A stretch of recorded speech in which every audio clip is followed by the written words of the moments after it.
Across the UK, online and on DAB. Talk Radio. We'll get you talking. Talk Radio. James, please, go. Instead of talking to my guests about drinking your own wee-wee... No, it's very important and very... It's unbelievable. They were terrible. Oh, here's the news. Late night, Iain Lee on Talk Radio. We have ways of making you talk. Well, I'm not the kind to kiss and tell, but I've been seen with Farrah. I've never been with anything less than a 9. So fine, I've been on fire with Sally Field, gone fast with a girl named Bo, but somehow they just don't end up as mine. It's a death-defying life I lead. I take my chances. I die for living in the movies and TV. But the hardest thing I ever do is watch my leading ladies kiss some other guy while I'm bandaging my knee. I might fall from a tall building, I might roll a brand new car, 'cause I'm the unknown stuntman that made Redford such a star.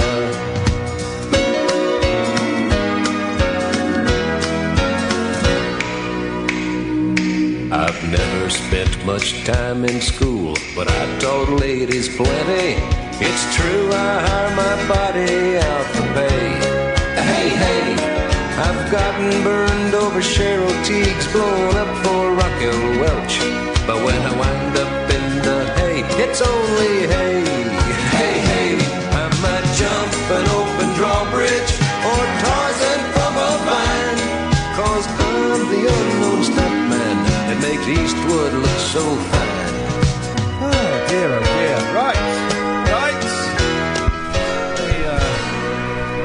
Good evening, dear listeners. Thank you, James Whale. It's a thrill to, as a proper radio geek, to be to follow James Whale. I mean, yes, the studio stinks, but apart from that, it's wonderful. So thank you, James. He's back tomorrow as well, I think. Right.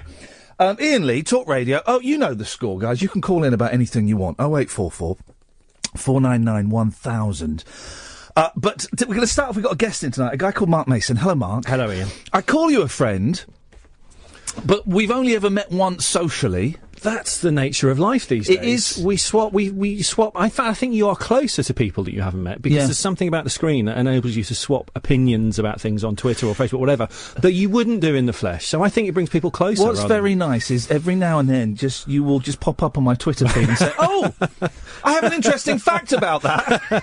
Yes, literally months will go by. No. Well, as I always say, it's a substitute for a personality, knowing all this stuff, and it just comes out. We met when I was filling in on BBC London on the Robert Elms show, and I did that after that show. I got taken to one side, and the producer said, just had a word from the boss. He didn't like you using the word fart." That was the only feedback, because we played Last Train to Clarksville by the Monkees, and I said, my boys call it Last Train to Fartsville. They're 6 years old. They would, yes. And the only feedback from that whole 3 hours was, boss didn't like the use of the word fart. Oh dear, I've been asked. I've heard worse than that today. Yes. I had a discussion with someone today about the most complained about swear words. Yes. It used to be called the Broadcasting Standards Council. There's a new list, isn't there? Well, they update it regularly, and everyone thinks that the word that begins with C will be at the top. No, it's not. It's the 12-letter word that begins with M that's always at number 1. And also, would you like a cup of tea, by the way? Do you know what? If it's only if someone's going to the kettle. Oh, it's going. Which is a very slapdash show we do here. I was surprised. Well, I'm going to say a word that I always thought was very low rent swear word. I think I know. Is it a north-south thing you're about to refer to? No. Oh. No, go on, you go first. But it's really quite a big swear word. Okay. Bellend. That's not even a swear word. But it was quite high in the rankings. Catherine, could you find the recent...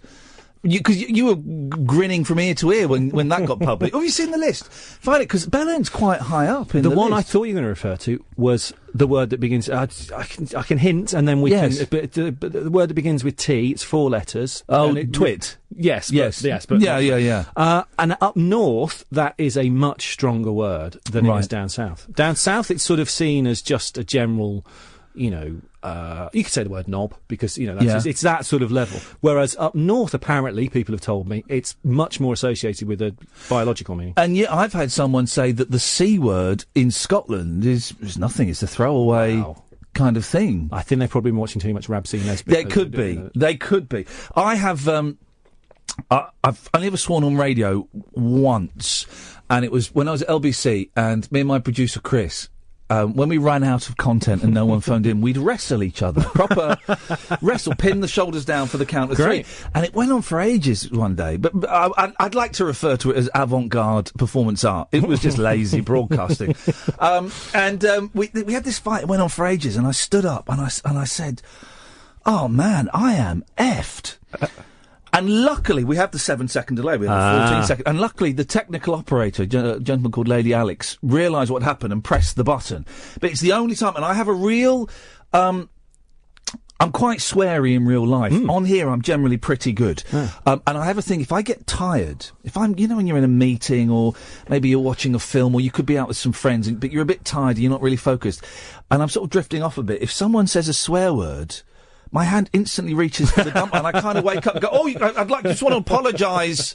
We don't need to apologise. Do you know what? Just to reassure ourselves. Now, this is going to sound... I've realised as I've started this sentence, it's going to sound like a horribly naked commercial attempt to try and get it round to the book. I promise you... He's working Which, of course, is what someone who was doing that would do. Yes, there we go. I'm gonna put this but no, one of the facts of the book is about the first guy to say the F word on British television. I think he was actually the first, but he was earlier than the famous Kenneth Tynan one. Of course, that was on the week that was. No, that was... Kenneth Tynan? It was on... I can't remember. I don't think it was... I think it was on an arts review programme. Right, Anyway, Kenneth Tynan's quite famous, and everyone always says that was the first. Yeah. But this one was on local TV in Northern Ireland in the 1950s. And it was a live TV sort of magazine programme, you know, chatting away. And they were interviewing the guy who painted the railings... I went to Belfast for the book. I'd never seen it. There's loads of railings down the river in the middle of Belfast. And this guy was a bit like the Forth Road Bridge. It was his job to paint them, and that was his whole career. As soon as he'd finished, he had to start again. And they were interviewing him about the job, and one of the final questions, live TV, tea time, loads of housewives watching. He said, the question was, do you find it boring painting them? And the bloke went, of course it's effing boring, except he didn't say it. Beautiful. And the producer was watching, thought, that's it, that's my career finished. He was virtually writing his resignation letter. And then they looked at the complaints log, and nobody complained. So I think... The one or two people that always do complain about these things make such a noise that you think it's been 10,000 people that have complained. Well, it's the famous thing, if there's any BBC scandal, it might register one or two complaints. Jonathan Ross and Russell Brand being the obvious one. I think it registered 2 complaints of people that had heard it. Yeah. Then the Daily Mail, of course, ran it, and then it gets 50,000 complaints from people who haven't heard it. Tommy Boyd, who I'm trying to get to come on the show, used to work at Talk Radio, and is kind of, you know, a radio legend in my head. He did a thing where he was... I can't remember what it was. Someone will know better than me. 0844 499 1000. He was talking about a vaguely contentious issue, and then he turned his microphone off.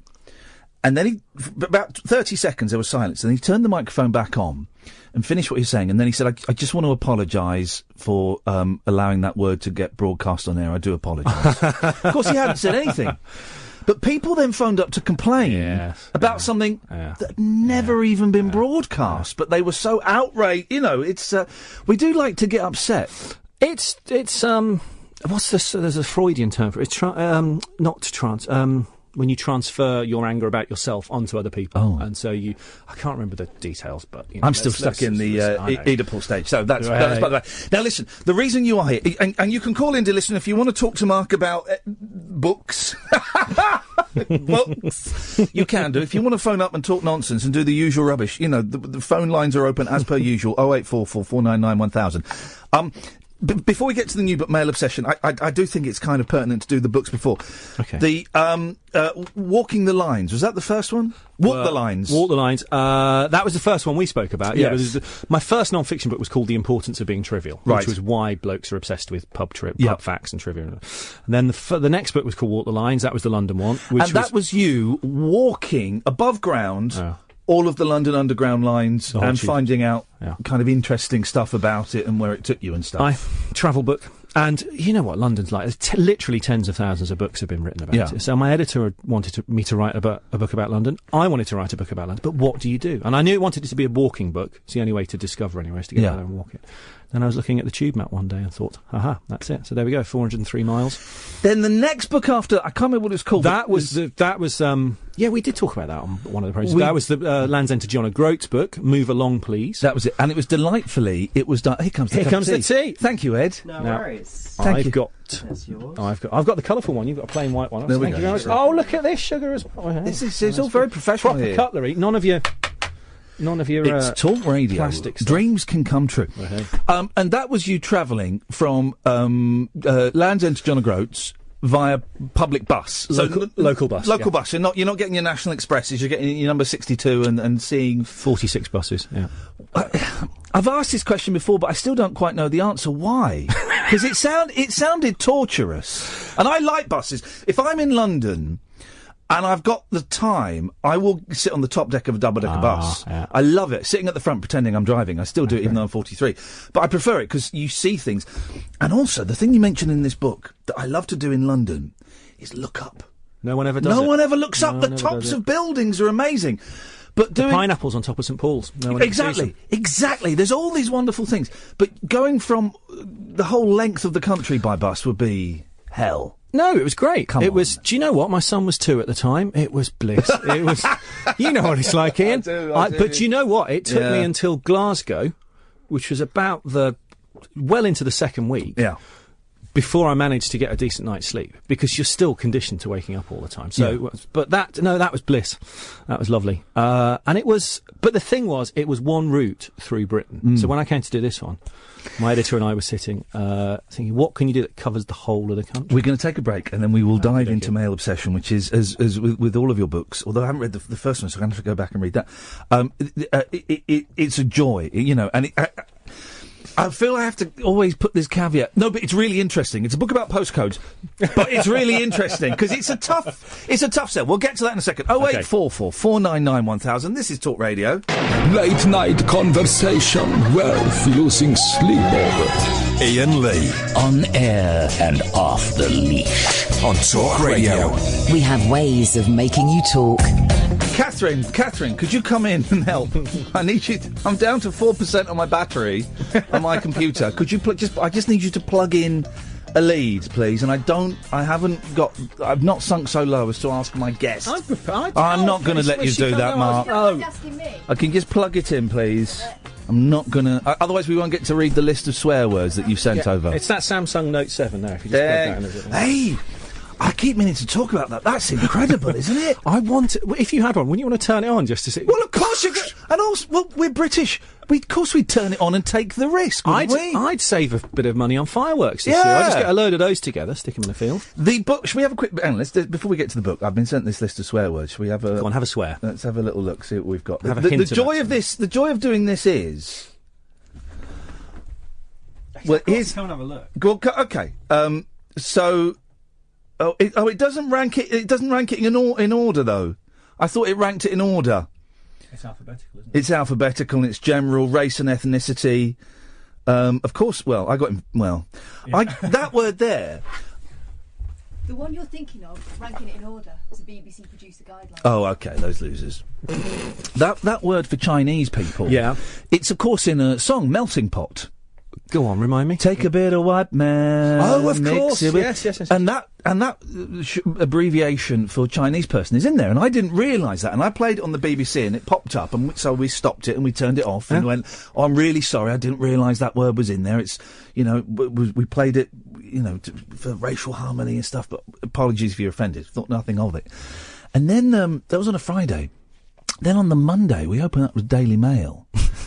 A racist DJ in that, and they printed that word 7 times in the article. Yeah. And then I went to the most soulless place in the universe. I went to the Daily Mail online and read the comments, and they were having a go at me for stopping the song and forcing my liberal lefty BBC PC claptrap on them. Why can't we say that word? What's wrong with this guy? He should be sacked. as you said earlier, we can all, if we want to, take out the fact that we've, knocked the milk over in the kitchen or got something wrong in our driving test or whatever it is, and have a go at someone else for doing something else wrong. Yeah. And you can look for.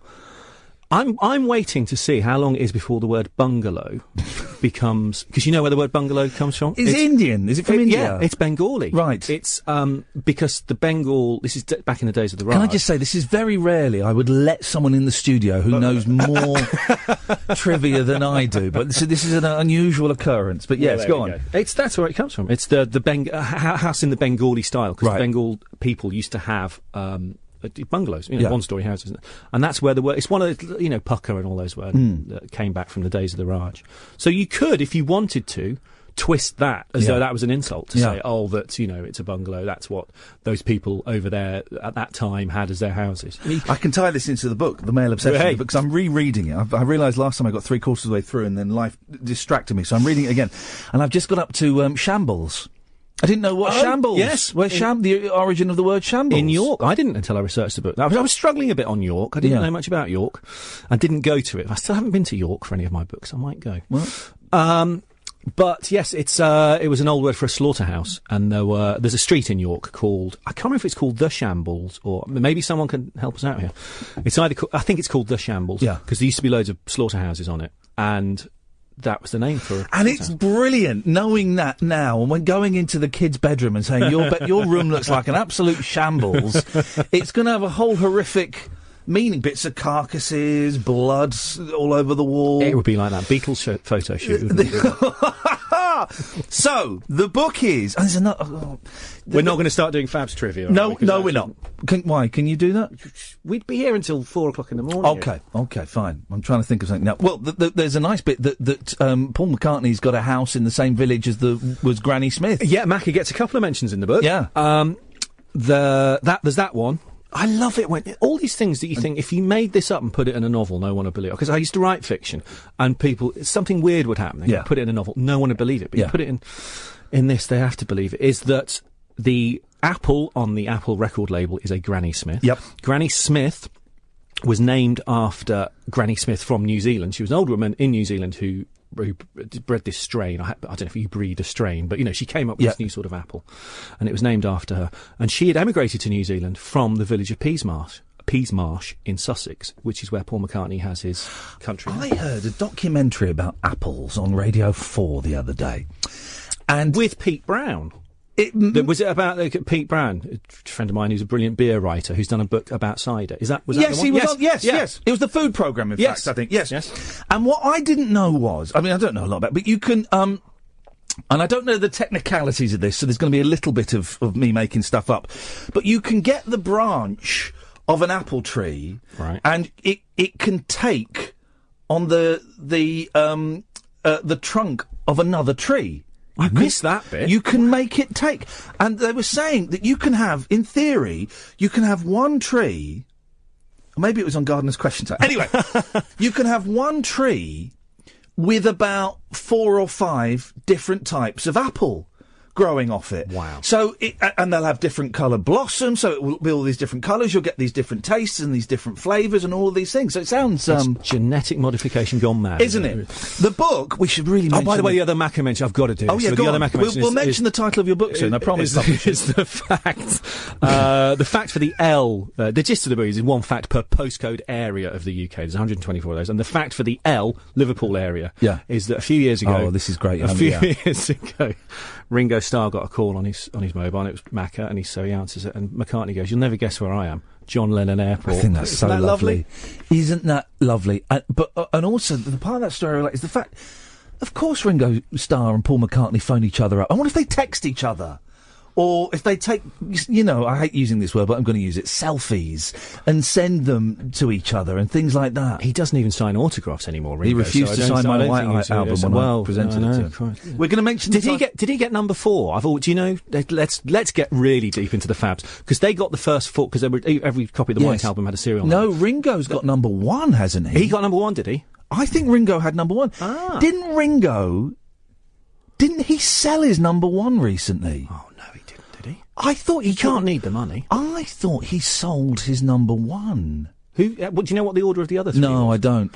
Have you seen that wonderful... I think we're on the radio, by the way. Just 2 phones chatting. 0844 499 1000. Have you seen that wonderful travelling? It's a museum art piece where it's basically like a pop-up record shop.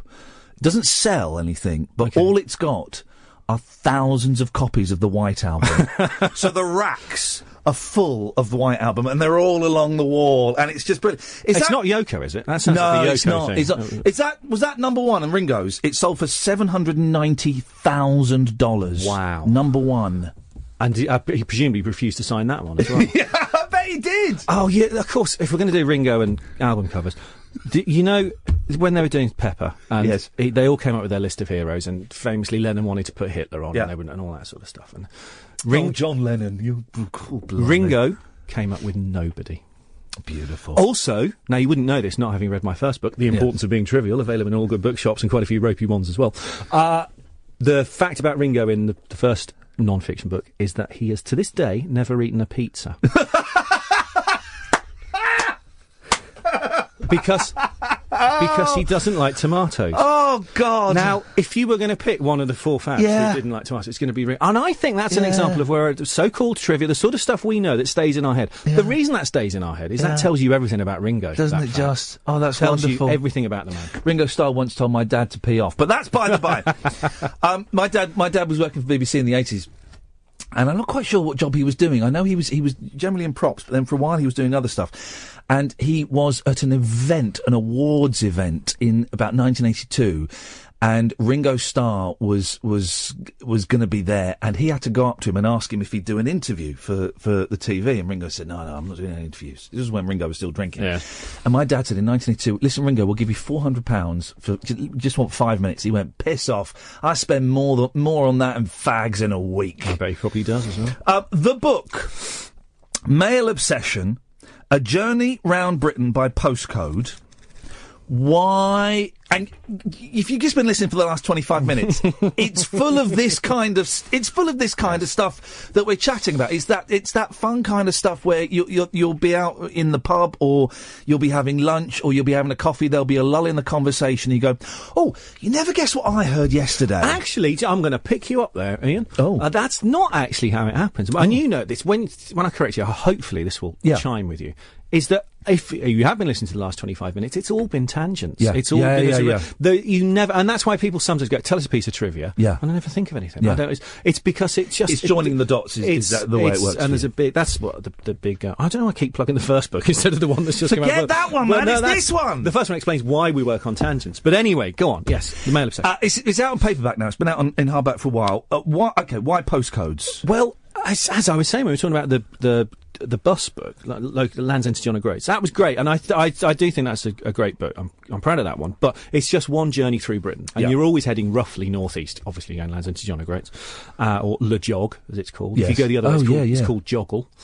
John O'Groats to Land's End. And there's an organisation for people who've done it, but it's just one route. And so I sat down with my editor and said, well, let's do a British book where we cover the whole country. Mm-hmm. How can you split the country up? If we say X units that the country's split into, one fact from each unit. So we were thinking, right, counties. There aren't enough counties because, well, definitions of a county differ, but it's a couple of dozen at most. And then I thought, well, like maybe phone code areas, 012, 06, or but there's too many of those. And then I realised postcode areas. How many are there? 124, and that's just the right sort of number. That it's a travel book. I'm getting at. I didn't go to every one. Yeah, that would have been just a bit too nerdy because you'd have to go to Guernsey and to Jersey, and it would all be a bit, similar. But I went to a lot of them and got out and explored parts of the country I'd never been to. Went to Belfast. I'd never been to Belfast. Have you been? I've never been to Ireland in any of its shapes. You've never been to Dublin? No. Well, there you go. I was actually disappointed in the Guinness in Dublin. Right. Everyone was raving about it. Once someone's raved about something that much, it can only be a disappointment. But anyway, Belfast was fascinating. And I stayed at the Europa, which... And here we speak to a man who knows public. Tell us the famous fact about the Europa Hotel. It's the most bombed hotel in the world? In Europe. In Europe, okay. And so I rang them up and was trying to sort out a room and said, what can I say? I don't want to say I'm going to put you in the book because you're the most bombed hotel in Europe. I think that might have changed since the Balkans, by the way. But back in the 70s, that used to be the stat. And So, well, I said, I'm going to put you in because Bill Clinton stayed here when he came over to help with the peace process, and also that new wing that you've built, you've made. Yeah. And they said, oh yeah, we'd love to have you come and stay. And then the woman at the end of the call, she said, oh, you might like to mention that we're in the most bombed hotel in Europe. Fair enough if they're going to trade on it. When you do gigs like this, do you get to stay in hotels for free? Some of them. Do you phone up and say, look, I'm writing a book and I can really... Sometimes. It depends. If it's going to be... and the beauty of it is that I'm never trying to be nasty about anyone. Yeah, I'm always going somewhere because it's out of love. There's a very charming, it's a charming tone throughout all of these books. And when I do bits of journalism and interview people and write about stuff, I'm never trying to be nasty about anything. So it's nice that you're not having to do that thing of stitching someone up and being nice to them on the day. So, no, sometimes it's...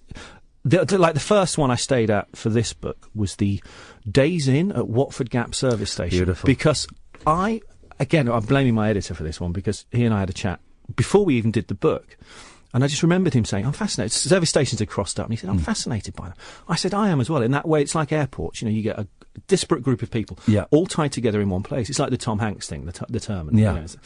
And service stations are the same. And so when we came to do the book, I thought, all right, I'd never been to Watford Gap. I thought, I'm going to go and have a look. I know Watford Gap very well. Yes. When I used to work in 3 counties, and I'd drive up to Birmingham on a Friday. Watford Gap, 20-minute nap. That was my mantra. I'd have and I love the fact they've put that sign they've put there now that with 2 directions. One north. One says the north, and one says the south. Brilliant. And then, have you ever seen that picture of Keith Richards at Watford Gap? I don't think I have, but I know it was a big stopping point for it revolutionised all the rock stars. They were the Fab, the Stones, Cliff Richard, all the big ones that were around in the early 60s. It opened and it revolutionised. They could go up north, do a gig, and come back. And Georgie Fame was always doing this. They'd do a gig up in the north, come back, start doing another gig in Wardour Street at 2:00 in the morning. Yeah. And so I just remembered the one mean bit in the book, which was, there is one mean go on. bit. What? That Cliff Richard. Well, you've got to be mean about Cliff. Oh, the Vox AC30. The reason the AC30 exists is actually it's a sort of backhanded compliment. Well, but you couch it in a steel glove, I think. I didn't know until I was doing some reading for this about another bit of the book, but Cliff cropped up there. Why he's called Cliff Richard? Because famously Harry Webb, but where he got Cliff Richard from? Oh, that's a really good... I don't know. Go on. Well, he nicked the surname from Little Richard. Yeah. And Cliff was meant to be like Rock Hudson. Oh, okay. It's meant to be one of those showbiz like Tommy Steele and what. So, but no, the service station. The service station was an absolute eye opener. It was just. I stayed there overnight, as I said, and the next morning they were. When I'd been there on the first day, they're one of those teams that were selling bags of perfume and trying to get you to sign up and all that sort of stuff. So I steered clear of them. But then I noticed there's a team of about 6, and they were staying at the same hotel at the Days Inn, and she saw me one of the girls saw me the next morning. And when you look at someone and she'd got so much makeup on, but then after about 10 seconds of talking to her, you realise she's 17, and she's just plastered it on. And they're from Leeds, this whole team, and I said, oh, they put you up, you do 2 days here, do you? She said, no, 6. They stay for 6 days at Watford Gap service station. But the beauty was, she was excited. She loved it. She called it a road. She said we call it a road trip. I found that bit quite melancholy and quite sad. I like melancholy. I do as well. And we're going to take a break in a second. 0844 499 1000. One of the joys of these books, and this is all the books, is you're right. The snippets of conversation you get. There's a bit, I can't even remember where you are, but you go into a charity shop and there's a woman talking, 2 women talking about how their dogs like to settle. And one says, well, it'll walk round and round and round. It could be there for hours until it finds it gets nice and comfortable. And the other woman says, oh, my dog likes to hump it. No, the fact she says make love. Make love. She said the first one, she says, he gets his blanket and he goes round and round. He has to get his blanket in exactly the right position. And the other one says, mine used to make love to his. It was such a sweet way of putting it. And the books are full of those, particularly on the bus. You just 2 lines from a conversation. Wonderful. Well, we were saying off air, so let's do it on air. Yes. The Alan Bennett thing. Alan Bennett says he's got some of his best lines of dialogue from buses. His favourite one ever, he says, was, I see that damn fool of a tortoise is out again. Again, you put that in a novel, no one would believe it. My favourite thing on a bus, I was talking on the phone on the bus, and I don't really like doing that, but it was a call I felt I had to take. And I was talking, and I was on the top deck. I was about 5 rows back, 3 rows in front of me was this big, massive bloke. And very, very slowly as I was talking, He slowly turned round, raised his middle finger, didn't say a word, then put it down and turned back. It was wonderful. It was just so controlled. I'm talking to Mark Mason about Male Obsession, which is out now in paperback. 0844 499 1000. This is Talk Radio. Unmissable late night radio with the original king of unconventional conversation. Make contact with Iain Lee. Late night Iain Lee on Talk Radio. We'll get you talking. We're looking at the list of swear words. Hand gestures. This is our favourite, mine and Kath's. The Iberian slap. What's that? Why Iberian? I've got no idea. Go and write a bloody book about it, Mark. So it's postcode. Oh, wait, if people throw postcodes at you, can you remember? Now I've got a copy of the book in front of me with my do you know what? I always do my own indexes for my books, simply because it's a way, if someone's standing in a bookshop and have a look at the index, it's a way of getting them to buy it, because I'll put in things like, I'm trying to find an example from ant and deck, comma, even their houses obey the ant on the left, deck on the right rule. That's one of the entries in the index. So, and I deliberately put the, all the postcode areas in the index. So yes, if people want to ring up, we can do postcode bingo and they can give me their area. 499 1000. That's true, by the way, about Ant and Dec. Is it? They live on the same street because they've grown up in each other's pockets, famously. Yeah. Then they live on the same street. It's a street of very, very expensive houses somewhere in southwest London, I think, Barnes, somewhere like that. And I forget who was there first, but the other one moved in. And, of course, Ant always stands on the left, Dex stands on the right. Their houses, as you look at them from the street, Ant is on the left, Dex is on the right. They are funny in that, as far as I'm aware, they've never done anything without the other one in terms of their career. And even, Morecambe and Wise had solo projects. Every double act I can think of has done... Even if it's not, we're splitting up, they've gone off and done a little documentary or a cameo in a film on their own. Yeah. As far as I'm aware, Ant and Dec, everything is done together. That would drive me nuts. I have actually, though, seen a picture of them standing the other way around. You're joking. Because the part of the joy of doing this sort of stuff is that it makes you get out and explore bits of the country that you've... Because we take our home country for granted. Yeah, Now there's 20 quid flights to Prague and all that sort of stuff. We're jetting around the world and you never explore places that are literally 20 miles from you. And I'd never really been to Wales that much. Saw my favourite sign in the book in Wales. In Barmouth, in the middle of Wales, beautiful little town on the coast there. This cafe was called the Carousel, except they'd misspelt it. And then the C had fallen off, so it's actually the Cafe Arousal. But the thing I did at the top of Wales is they've got the fastest zip wire in Europe. Yes. It's an old colliery, quarry, which is a mile long, and they've strung a zip wire across it, and you reach 100 miles an hour on this thing. No, thanks. It's no. It's beautiful. Did you do it? I did it. It's Oh, fantastic. no. But when I was getting... You have to wear a jumpsuit, and they strap you to the thing. So while I was getting... in the hut there where they give you the suit and everything, they got pictures of celebs that have been to do it. Yeah. And Ant and Dec, presumably for a TV thing, had gone and done it and had their picture taken with the staff, with Dec standing on the left and Ant standing on the right. That's bad luck. I'm surprised one of them didn't die on the bloody thing. That's got to be bad. But that was I still maintain that was an example of if you make yourself do something, you always get something out of it, but not the thing you were expecting. And I was looking forward to doing this. It's Zip World, it's called. Zip World. I can't think of anything worse. Horizontal. No. Horizontal, face down, head first, and you're attached to the cable. So you don't have to do anything. You don't have to hang on. And they just let go, and gravity takes over. Die inside 1,000 times. And I was looking forward to going 100 miles an hour. Yeah. But I realised about halfway through, it takes a minute, because it's a mile long, and so you're averaging 60 miles an hour. I realised halfway through it that I wasn't speeding up. I was doing 100 miles an hour. I know I must have been, but it didn't feel like that, because when you do that on the motorway, not that we ever do, of course, but those people that have done 100 miles on the motorway will tell you it feels, even when you do 70 on the motorway, you've got a central reservation a few feet away, you've got other cars a few feet away, there are things close to you to give you a sense of perspective. This quarry was so big, the sides and the bottom, you're so high up above the base of the quarry. It's beautiful. Then I realised, I had got time to realise, the beauty of this is not that you feel you're doing 100 miles an hour, it's that you feel as though you're flying. Right. And then I thought back to the website for the place. It's plastered across it. It's the nearest thing to flying. Right. Is that because if you look down, you can't see the wire above you. Yeah. So you do feel as though you're flying. It's beautiful. I promise you. Give it a go. No, I'm not going to. And I'll tell you why. You aware of Go Ape? The fun thing in the woods where you I've go. still never been. No, my boys love it. But because my youngest is 4, he's too young. You've got to be 5 to go up there on your own. And also he's a bit nervous. Right. So twice he's been up there, and the first time I went up with him, and I did it, but I hated it. Yeah. And he would go ahead of me, and I'd say, don't wiggle it, Daddy's coming. Dad, I couldn't look at him, and I was just literally swearing and singing under my breath, doing all this stuff to get me through it.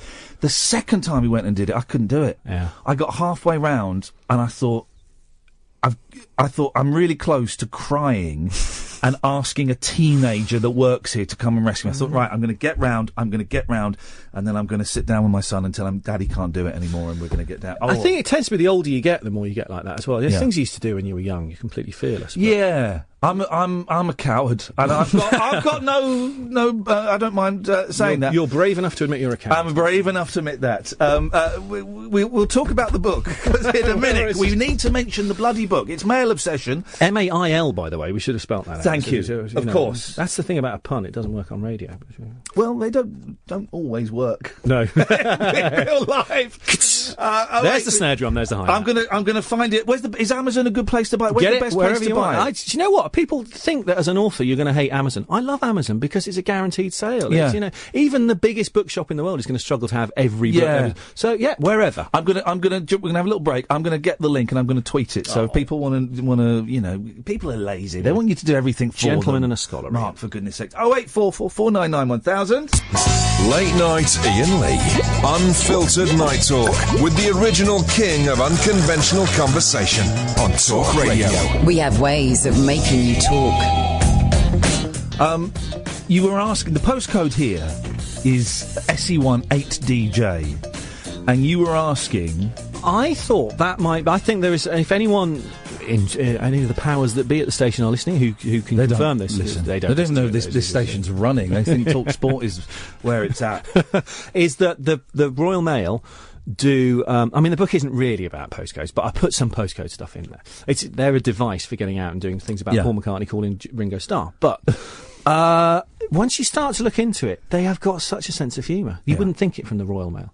And they will give a big organisation an appropriate... If they ask for it, they'll give them an appropriate postcode. Like, Sheffield Wednesday's postcode ends SW and Sheffield United's ends SU. And then my favourite one is the VAT section. This is genius. VAT section of HMRC, Her Majesty's Revenue and Customs. The VAT bit, their postcode ends 5AT, because 5 in Roman numerals is V. And that's beautiful. Isn't that genius? And so I was thinking, they could have asked for DJ. Yeah. I'm being told on my screen that all the blocks in this street have got DJ. Really? Yes. The whole street? Really? There's a fight. Don't listen, guys. If you've got beef with Catherine, if you've got beef with Mark, don't type obscenities on my screen, because I will show them to him. So it may not be the thing. Oh well, it's just a coincidence then, but still.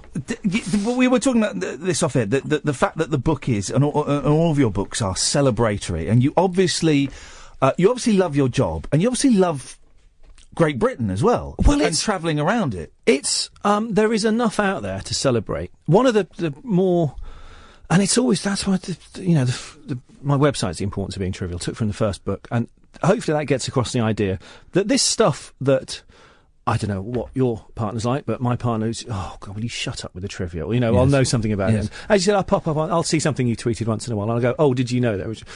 And I know it can get on people's nerves, but I maintain that the best trivia, like the Ringo Starr, and Ringo Starr's never eaten a pizza. Silly fact, but as we said, tells you everything about the man. I think the best trivia can take you into a subject very deeply. And the fact for the RM postcode area, Romford, Upminster comes into that area. Upminster back in 1709, around about then. William Derham was the rector of Upminster. He was the vicar at Upminster. And, of course, back then, all still fields. The only tall building around was his church tower. That man, again, this sounds like a little bit of trivia, a little pub fact. But when you think about what he did, just, have some respect for the guy. He went up the tower. He was trying to estimate the speed of sound. He was one of those sort of vaguely scientific vicars. Yes. And you just reminded me of the guy with the bees in his briefcase. But sorry, carry on. Sorry, that's a different show. Yes. He was Sir John Lubbock. Sir John Lubbock. Ian's talking about the man who invented the bank holiday. It's just William Derham, a couple of centuries before that, and his way of estimating the speed of sound. Yes. Went up his church tower. He got someone positioned several miles away with a shotgun. They fired the shotgun so he could see the smoke come out of the shotgun. So he knew when the shot had been fired, and he then, with a half-second pendulum, no more accurate than that, half-second pendulum, timed the time that it took the shot, the sound to reach him. And he did it in loads of different weather conditions, loads of different directions, and averaged it out. And in 1709, with a half-second pendulum and a shotgun at the top of a church tower, he worked out that the speed of sound was 1,116 feet per second. The accepted answer now, 2016, is 1,115 feet per second. Isn't he a genius? Isn't that brilliant? And I think there is that sort of stuff is out there. Yeah. There are those sort of beautiful stories. It's and you again. We said this off air. It would be. You go to some places that are beautiful, and you go to some places that are not quite so beautiful. For game services, and it would be so easy to write a book that's sneering and looking down its nose. You could have been really rude about that girl that you met who was working in the makeup, and you don't. You come away. I read it as though you come away with a sense of respect and pride, and that it's made your stay. Was there. Brilliant. The fact that she got that enjoyment out of staying for, in 20 years' time, 30 years' time, when she's our age, she won't get that enjoyment anymore. Yeah. But it was just that little injection of enthusiasm. And even when something is out and out naff. I was thinking of the list of swear words there. There were several words on that list we were just looking at that I could have used there, but let's say naff. Even so, it's sort of got a beauty. Yeah. One of my favourite signs was in a pub near Llanelli, not the prettiest part of the world, and this certainly wasn't the prettiest pub in the. But I'm fascinated by dodgy pubs. Yeah. We all want to go and have a pint and just watch not dangerous, not your sort of craze, not your blind beggar sort of stuff, but just lifeless, soulless crap pubs. And this was this pub had a sign in its window saying "Mobility Scooter Valet Parking Service." Didn't have time to go in, but wanted to go in. There was a bit in the book where you really reminded me of my dad, because it's something stupid that he would have done, and he would have, and he's dead now, but he would have, as kids, would have led us, driven us miles and then walked us miles, all for this stupid little thing, and it was so wonderful. It's where, I can't remember exactly where it is, but you basically walk in 4 different counties. Yes. They're all kind of next to each other, and so you just have to cross over a stream and then climb over a tree and then walk. And you've been in 4 different counties in the space of about 2 minutes, and it's just so pointless and wonderful because you went and did that. I'm just trying to find it. It's quite early on in the book. It's quite early on, isn't it? And it's trying to remember what the counties are. It's the only point in. It's the end point. This is great radio. Let's get. I'm flicking on the left. Hang on. There, I think it might be at the end. It's going to come under. Oh God, I can't remember. I know it's something like Cambridgeshire, Lincolnshire, Rutland comes into it, which is sometimes the smallest county and sometimes the second smallest county. Yes, because of the Isle of Wight. Yeah. If you, again, as we said earlier about counties, definitions differ. But if you accept that the Isle of Wight is a county, which in some historical definitions it is, when the tide comes in on the Isle of Wight, it becomes smaller than Rutland. And when the tide goes out, it becomes bigger than Rutland. So, I hope you're all taking notes at home, dear listener. When you go into school tomorrow, or to work, or to college, you can rattle this stuff off as your own, guys. There was this tedious man on the radio last night, miss, who said there were 2 old farts talking about some bloke that's never eaten a pizza in counties. Ridiculous. This is so annoying. Don't you hate it? If I had my computer, I could do Control F and get the. Anyway, let's skip over that. Yes. Next break, we can try and find it. For me, it kind of sums up the. Also, I don't like those books where it's two blokes in a pub. And someone says, "I bet you can't hitchhike all around Europe with an oven strapped to your back." "Oh, I bet you I can. I'm going to write a bloody book about it." It's not one of those books that's born out of a drunken bet or a childish challenge. It's born out of curiosity. It is. It's a bit contrived, you know. As I say, my editor and I sat there and said, "What can we do that covers the whole of the country?" All the raw material, those things. You know, I saw that interview with Ringo where he said the thing about Macca, and that just stays in there, and you're looking for a way of using it, and when you come to write it, it's, you know, you and I could transcribe this conversation now, and we've got. I'm going to email it to my editor tomorrow morning. I think we've got the next book sorted. Basically. What is the next book? Do you know? I'm in the middle of it. Is it top secret? It is. No, it's not. It's called Question Time. Right. A quizzical journey around Britain. I've been going around the country doing various quizzes. See, it sounds so simple, but I know in your hands it will be brilliant. What kind of things, like pub quizzes and different sorts pub quizzes? Are you barred from your local pub quiz? No, because you know what? I'm useless at pub quizzes because, as we were saying, when people go, "Tell me a piece of trivia," you can't remember. When it comes to a pub quiz question, I'll know something vaguely related to it. And it might mention Beethoven. Yeah. It might ask about a particular Beethoven symphony or whatever it is. And I'll be the annoying one sitting there going, "Did you know that Beethoven made every cup of coffee with exactly 60 coffee beans?" Is that true? Which he did, yeah.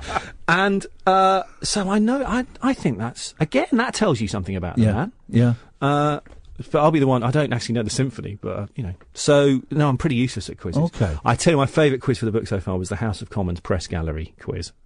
You do not know the meaning of the word competitive until you've seen a load of political journalists trying to win a quiz. It was just astonishing. Wow. Quite scary in its way. You know, I've won Mastermind. Remind me of your subject. I didn't know that. Celebrity Mastermind. They toned down the questions a bit.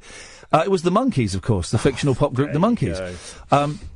And I did exceptionally well on that, but also I did pretty well on the general knowledge. And I beat an esteemed group of people, including Scott Mills and Nolan, and I don't know which one. And the guy that I thought was going to beat me, who wrote Cracker? Jimmy McGovern? Was that? I think that was, he was to do. Yeah, I think he did. Jimmy McGovern. He was the one I thought I was going to destroyed him. I destroyed him, mate. So it's that's cropped up in writing. I'm now plugging the next book rather than plugging the one 4 ago. The next one, which isn't out until this time next year. But I was watching Mastermind one night, and again, all human drama is there in this supposedly trivial stuff. My agent, his father, worked in publishing and was Sir Martin Gilbert's editor, and Sir Martin Gilbert was the guy who took over writing the multi-volume official biography of Winston Churchill, which had been started by Randolph Churchill, Winston Churchill's son. And then he died, and Martin Gilbert took it over, and my agent's father was his editor, and so knew a load about Winston Churchill. Yeah. Went on Mastermind. This is back in the 70s when Magnuson, when it was tough. Started, I'll finish. When they had proper subjects, not your monkeys and all that. Yes, exactly. And dumbing it down. I appreciate that. And they always did, and most quiz programs still do this, they went to the acknowledged expert to set the questions. Yeah. And then they have someone in-house making sure that the level of difficulty between the subjects is met. But they initially go to the expert. So they went to Martin Gilbert.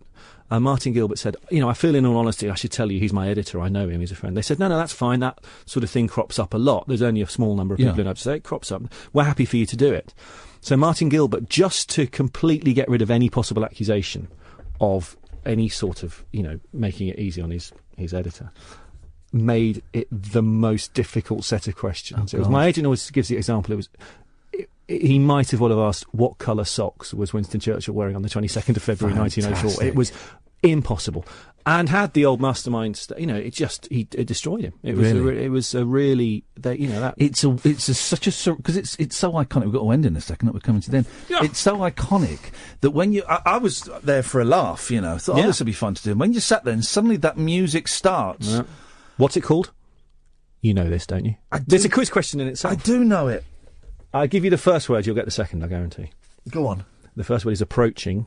I can't remember. Approaching menace. There we go. Of course it is. And also, again, I didn't know until researching this book on quiz, that the guy who came up with the concept for Mastermind based it on, he'd been held captive by the Germans during World War II, And the thing you only have to give them your name, serial number, and rank, isn't it? Or there's 3 pieces of information. That's where you got the idea for giving your name, your job, and your specialist sub. Those 3 bits of information. I knew that the kind of the way the light was set up was supposed to be and he based it on that. A tool. Yeah. Well, on that bombshell, listen, Mark, it's always a pleasure to talk Ian, to you. Thank you so much for coming in. Thank you for having me. I've just tweeted the link. Your Twitter handle is @WalkTheLinesLDN if people want to go there. But I've just tweeted the link to the book. It's in paperback now. Male Obsession by Mark Mason, Mason. What's the website if people want to... the website is theimportanceofbeingtrivial.com. I hope you've enjoyed it, dear listener, because the books I just love them. I just love them. They're the kind of things that you can read at your leisure, you can dip in and out of, and they're also so joyous. Mark, it's nice to see you. Thank you so much. As ever, I salute your faulty judgment. We're open the phone lines, guys. As you know, it's a phone-in show unlike any other phone-in show, in that I'm not going to sit here and tell you what to talk about. There are some bits and pieces in the paper today, unlike the last couple of days. But you can call in about anything you want. You know that. 0844 499 1000 is the telephone number. We call you back. You can watch us on Periscope as well. Periscope.tv/Iain Lee. It's Talk Radio. Across the UK, online and on DAB. We are Talk. Talk Radio. Give it some lip. Talk Radio. Thank you, Mark. Now you can call in, dear listener, about any old tosh. You know the rules. I'm not going to sit here and tell you what to talk about. It's kind of up to you. And if you want to beat Alan as the first caller of the night, call now. Otherwise, it's going to be Caddick kicking us off. Do we want that? Really? Is that what you want? It's Talk Radio. Late night, Iain Lee on Talk Radio. We have ways of making you talk. Yesterday was kinda like the 4th of July. The way your face lit up the entire sky. Had to look away because it hurt my eyes. The way you hit me was a big surprise.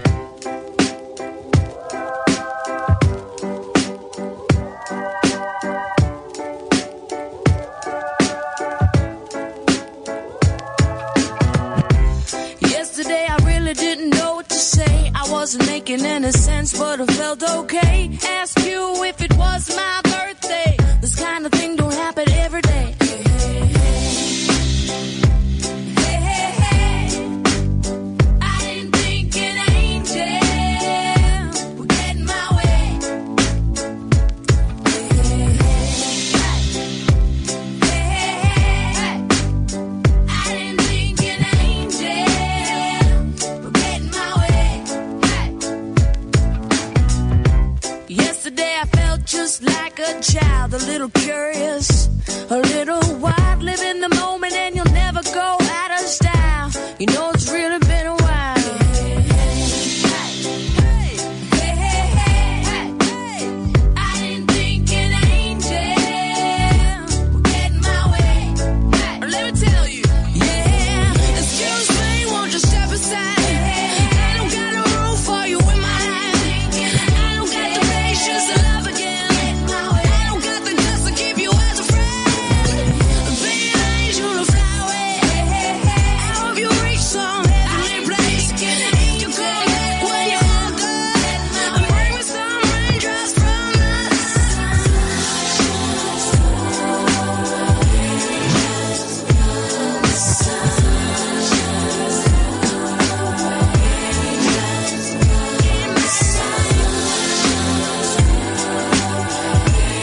and Imani been emailing each other. She's a big fan of the show, she says. She says lovely show, Ian.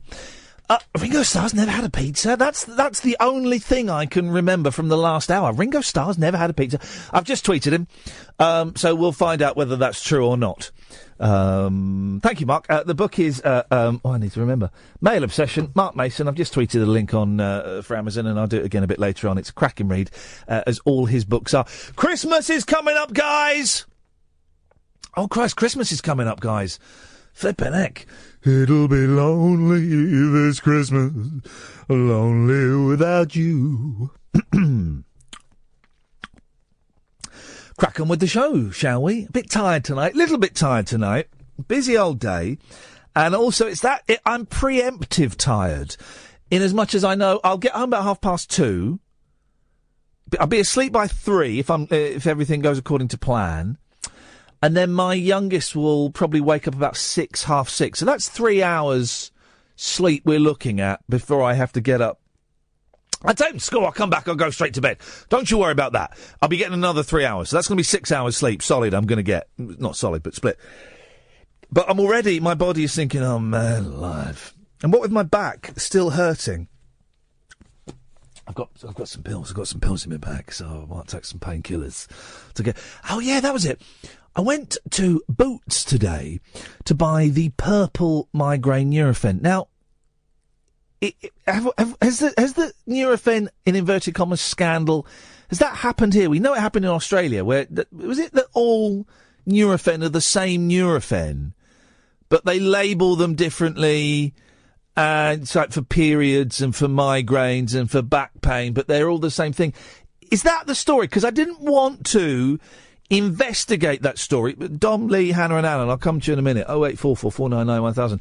I didn't want to investigate that story too much because I'm a big fan of the purple Nurofen, the migraine ones. Now, they're the only things, if I have a migraine approaching, they are the only things that stand any chance of staving it off.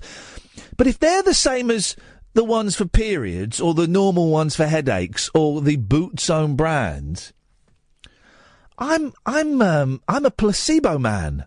And I don't want to be a placebo man. Anyway, I bought a packet of these. I wanted to buy 2 packets because I like to have some in steady supply.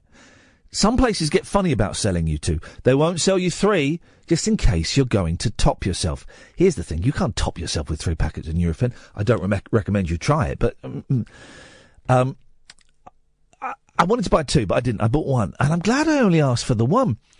Because it was like, I don't know if the woman behind the counter was a pharmacist or was just nosy.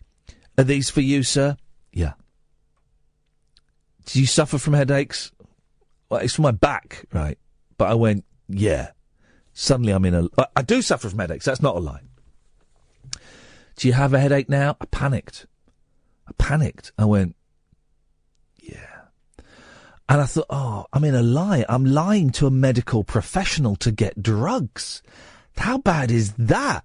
That's like the time I saw, poor soul, a junkie getting his script done up for, methadone or whatever it is, and necking it in Lloyd's.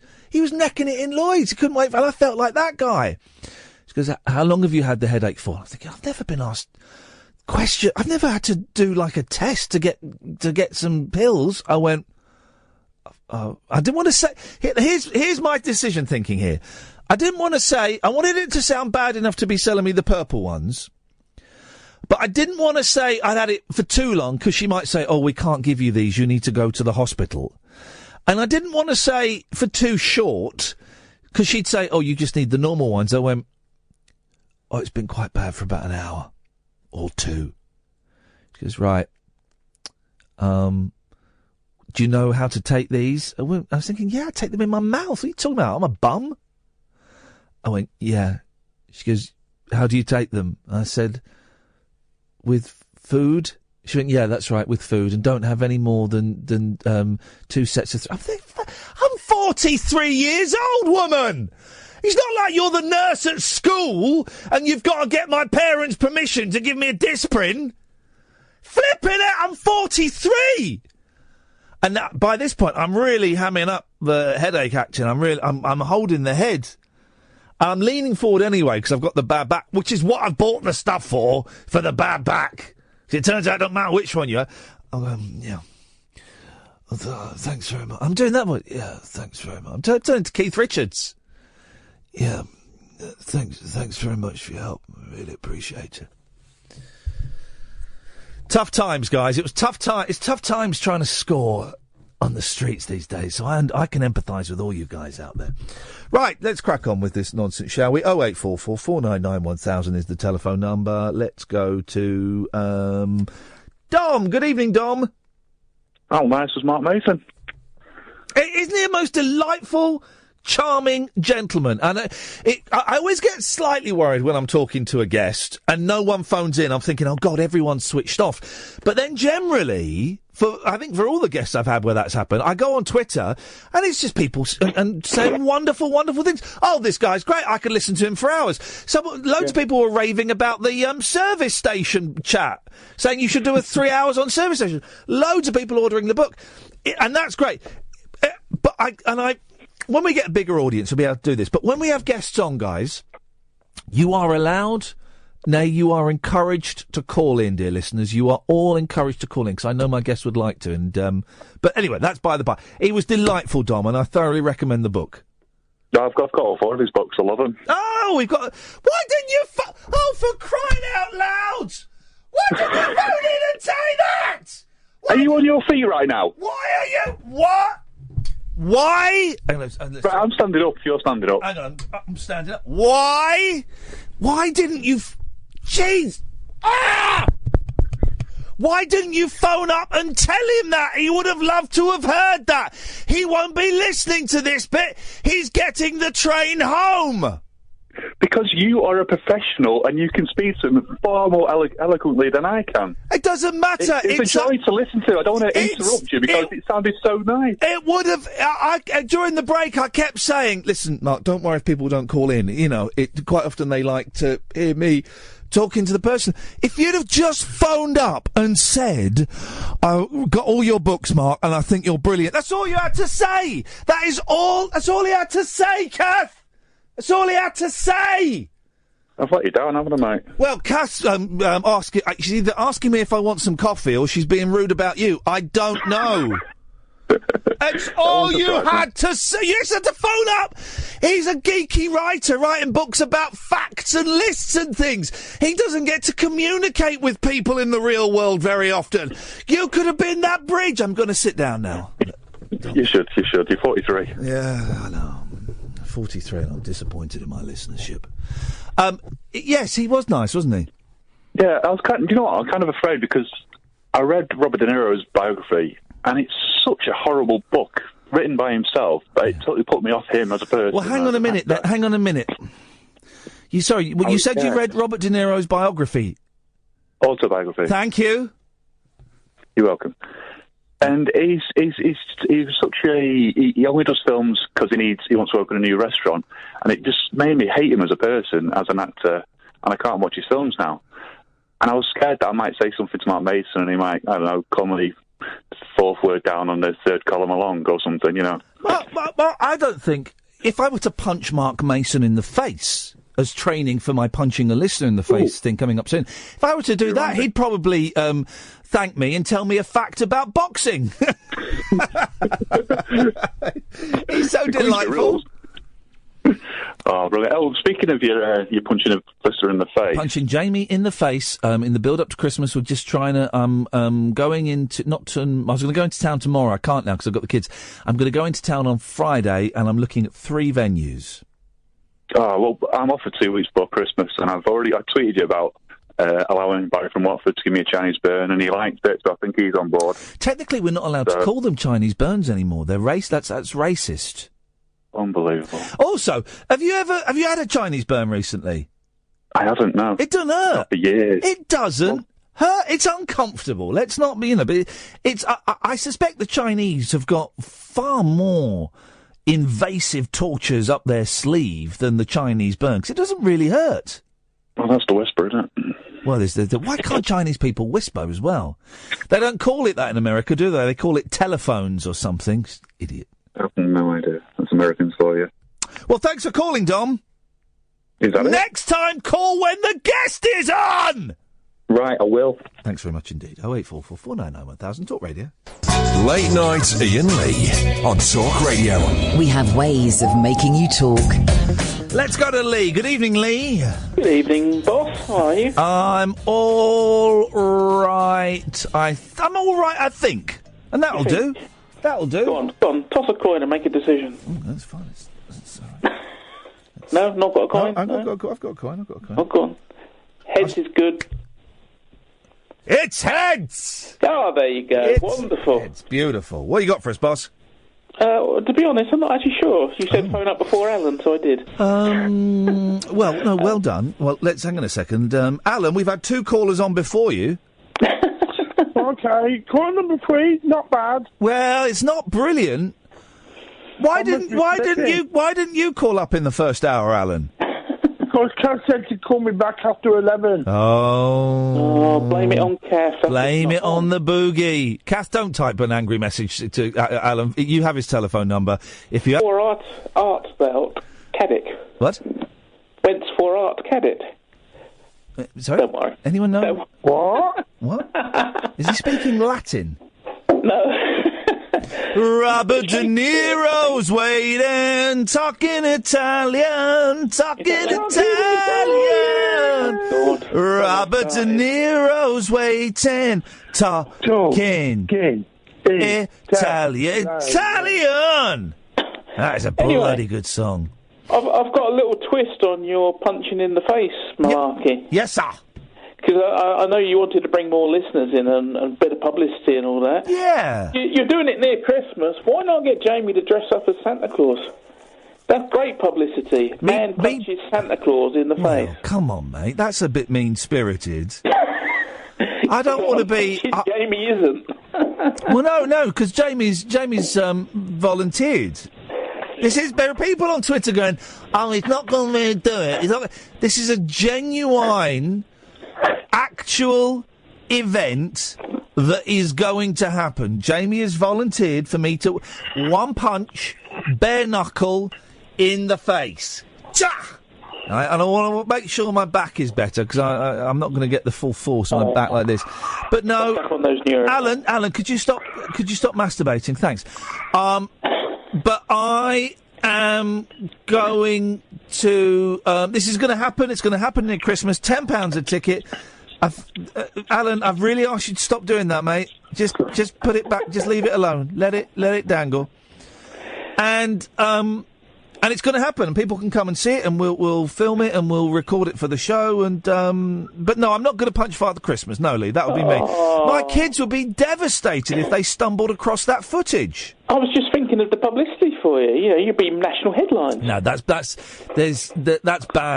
publicity. That's the wrong kind of publicity. Punching Father Christmas. But they always say, was it bad publicity? It's good publicity, isn't it? What do they say, Lee? Oh, I can't speak tonight. Alan, what do they say? Any publicity is good publicity. Something like that. Yes. What kind of cake? Lemon drizzle. No, caraway seed. Tonight. Hey, tomorrow we're going to do a Periscope bomb. Oh. Midnight, I've decided. Saw the one earlier. Yeah, midnight. No, hang on, what day is this day? Wednesday. Friday. Okay. I keep thinking Is that when the calls are usually straight to air? Sorry? Calls are usually straight to air Friday night at midnight. Oh, flippin' heck. Yeah, but we do that every Friday, Alan. Let's do a Periscope bomb. We're going to do a Periscope love bomb on Friday at midnight. Right. And it might work, it might not work, but we kind of did an unofficial one earlier on today. Me and Kath I saw that. Got bored and we found 2 young ladies in America, in New York, or roundabouts New York, and it was just us watching them. And I said, do you want 100 viewers? And they went, you can't do that, or something like that. I went, you wait there, love. And I posted it, and we had 250, nearly 300 people at one point, all came and watched them. And kept asking them what kind of cake, and they're going. They couldn't. They were a little bit bemused by it, but it was fun. It was fun. It was nice. We'll do that, and also on Friday. Now this will go out one night next week, but I have to come in early on Friday. Oh no! No. It's a good thing because at 6 o'clock, I'm phoning up someone in Los Angeles. Oh. I'm phoning Johnny Rotten. Oh, blimey. What's The he man doing from the over there? Sex Pistols. The man from the Sex Pistols, from Public Image Limited, Johnny Rotten, John Lydon, is going to be on this show. And I'll be honest, Alan and Lee, I'm quite nervous about it. Oh, have your finger on the dump button. Well, it's going to be a pre-record, so we can do whatever we want, right? And I'm tempted, and I think I can do this, I am tempted to do the first ever interview with John Lydon where we don't mention the P word. Ooh. We don't mention punk. I think I can do it. I've got a feeling. The reason I'm hesitating is I do want to ask him a question about Malcolm McLaren's son burning a load of punk memorabilia, because I know he's quite angry about it. But I might be able to do it without mentioning the. I don't want to mention. I don't really want to talk about punk with him, because I think punk was like cliche. It was 2 years of his life. Yeah. So we'll see. That's the plan. What's he doing in LA anyway? The jungle with him. Sorry, Alan? He was in the jungle. He was in the jungle, and I like John Lydon. I think he's quite camp, and I think he's like that horrible phrase, but I think it's appropriate to him. He's not quite there yet. He's very close to being a national treasure, in the same way that Lenny Henry is, and pantomime is. And do you know what I mean?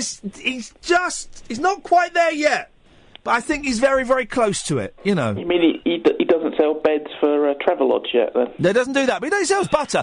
And his reasoning, everyone was all. It's not Travelodge, it's Premier Inn. Thank you. Oh, I'm sorry. Everyone was all snarky about him doing the adverts for butter, but I read his book is brilliant, by the way. And I must try and flick through it before I speak to him again. And he said the reason he did that was because he couldn't get a record deal. He got offered something like £100,000 to do the adverts, and it paid for him to go and record a new album and release it himself. Well, why not? Money makes the world go round. Beautiful. Beautiful. Hang on a second. Let me just see if I can do this. Jamie, are you there? Hi. Jamie, you're through to Alan and Lee. Hi, Jamie. You're right, Lee. Oh, spiffing. So, Jamie, dear listener, is... and this is genuine, right? Jamie volunteered on Twitter for me to... You asked had I ever punched anyone. I said, sadly, no. And you offered me your face. I mean, that's generous, isn't it? Yeah, very. And we're going to split the money 60-40. 50-50, yeah. That's changed. And we're going to have someone from St John's Ambulance or something stood by. And we're going to have like... You mean air ambulance? He was an air ambulance, that was it. He was an air ambulance. Now, you're not calling in, Jamie, to bottle out of this, are you? No, I'm just making sure that your delicate little knuckles are up to task. Where's all this, Are you, what do they call it? Are you trash talking me now? Yeah, trash talking. So I've got to work you up for frenzy. Okay. All right. So this is part of the theatre of it, is it? Yeah, I think we should have a press conference. Everything right.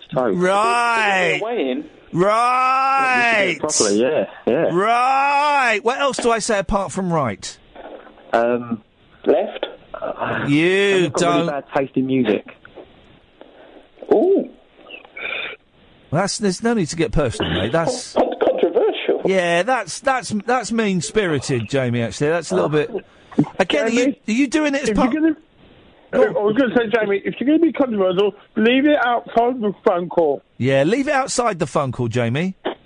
Like Alan says. What happens on air stays on air. If you're gonna, here's the motto of the show, right? If you're gonna be controversial, leave it outside the phone call. That's nice. That's a nice little tagline. That we'll get the voiceover guy to record that. Should have thought of that 15 years ago or so, isn't it? Yeah, but how many times do you reckon you've been punched in the face? Oh, flipping heck. Believe it or not, I'm quite a likeable guy, so I don't tend to get punched in the face a lot. But when I was younger, I used to fight a lot, and I used to do a bit of boxing. So numerous times. Okay. And if you look at my Twitter picture, it really hasn't affected me. I'm still quite pretty, so...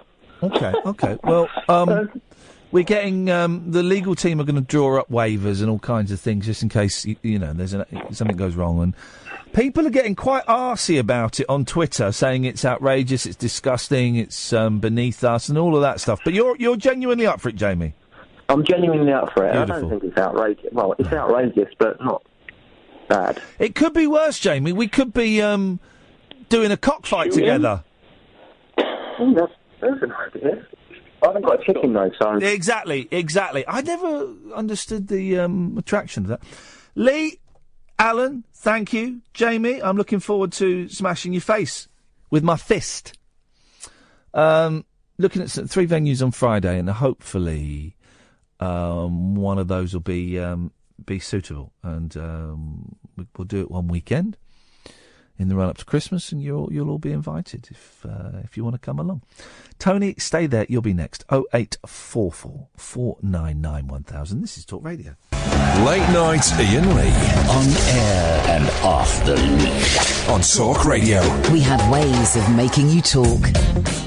0844 499 1000 is the telephone number. Tony. Hello, how are you? I'm all right, thank you, Tony. What have you got for us? Well, first of all, I'm coming in blind. I've only been listening for about the last 10 or 15 minutes because my internet's down, so I managed to get you on my phone. Oh. Normally I listen, for the whole 3 hours.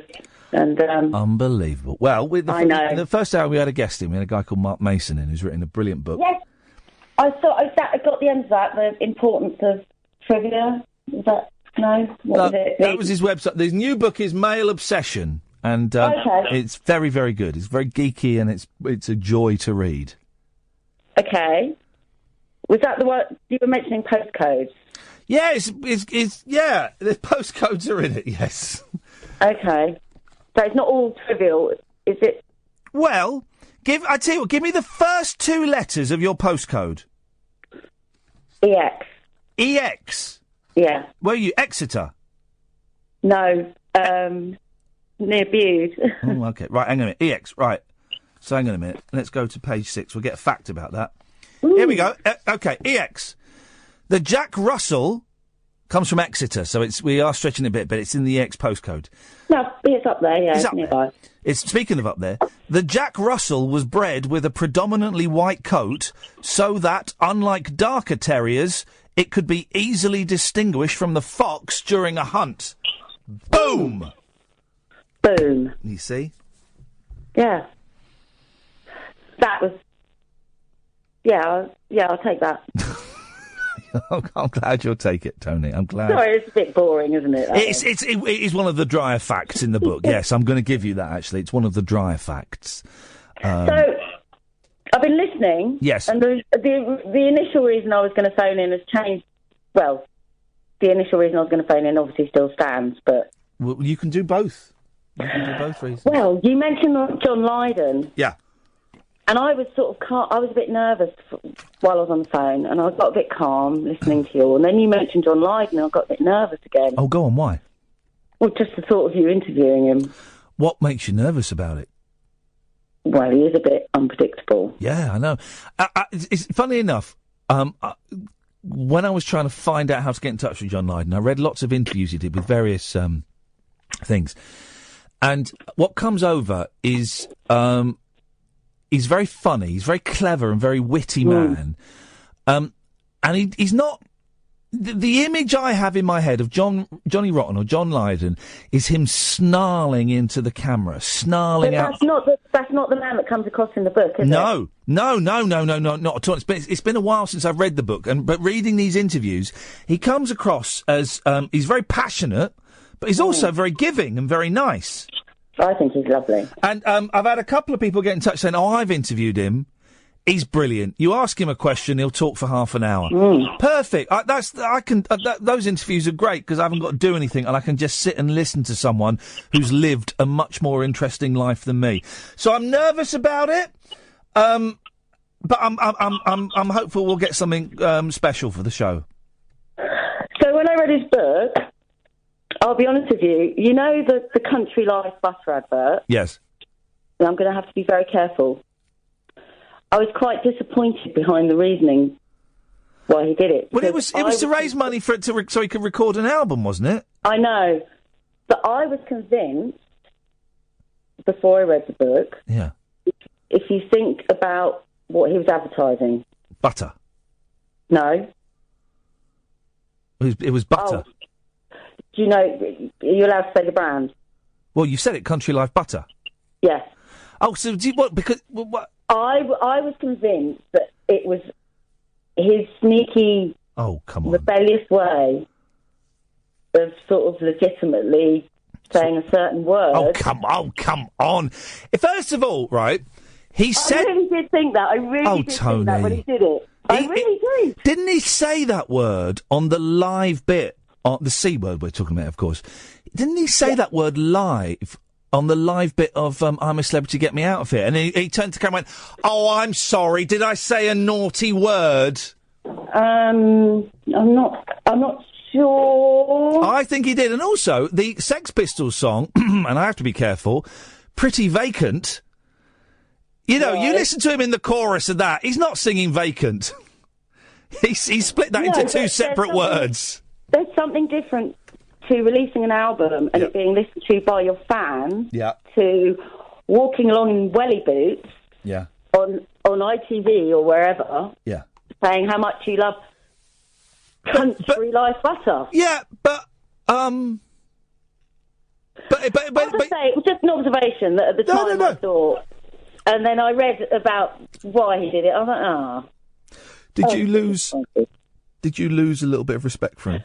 No, not at all. No, because I think he's amazing, especially the early part of his life when you read about the things he went through and that sort of thing. Oh, he had a grim childhood and growing up. It was thoroughly unpleasant. So because the way he talks and the way he walks and that sort of thing, it's all down to disability. He had, oh God, I can't remember what he had. Isn't his back, is something wrong with his back, isn't it? Isn't he got a hunch, his back is hunched or something? I can't think. Maybe we shouldn't, No, maybe we shouldn't, but you know, we'll see. But I'm really hoping I can pull off the first ever John Lydon interview where we don't mention the P word.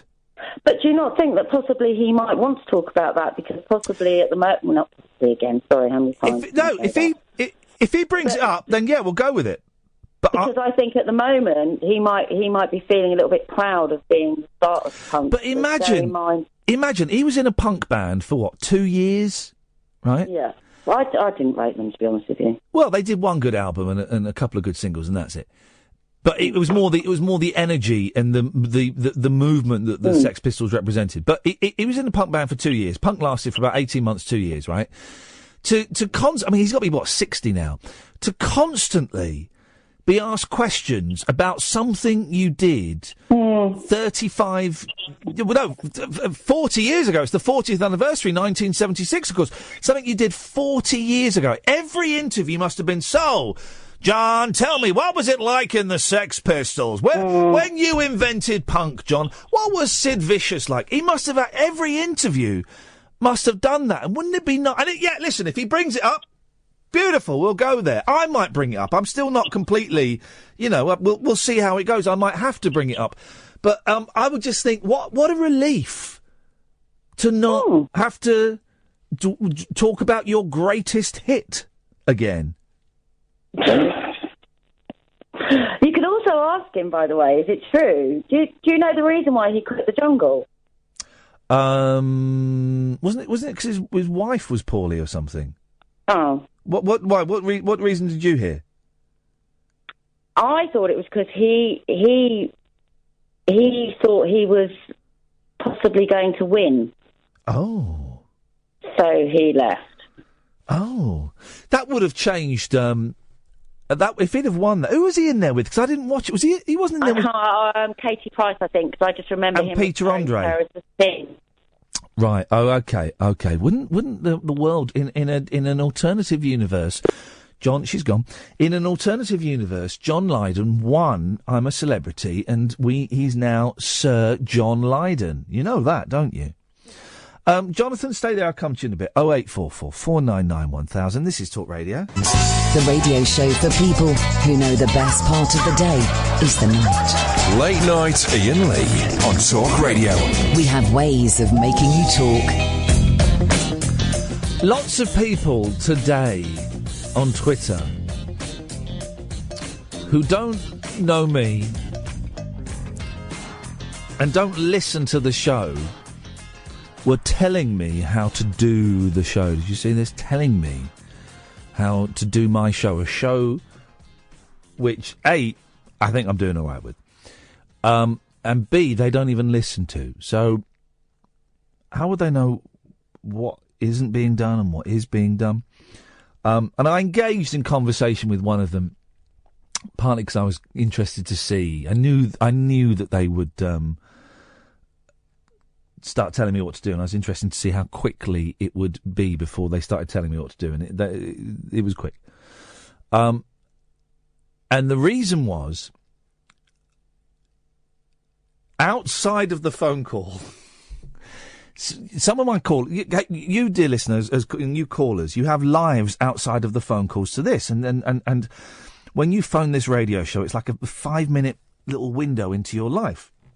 And then you go off and you spend the other 23 hours and 55 minutes of the day living your life, and then maybe next day we'll get another 5-minute glimpse into your life, and that's it. You go off and you do your lives. And what you do outside of these phone calls is of very little concern to me. I may change that opinion at a later date, but at the moment it's of very little concern to me.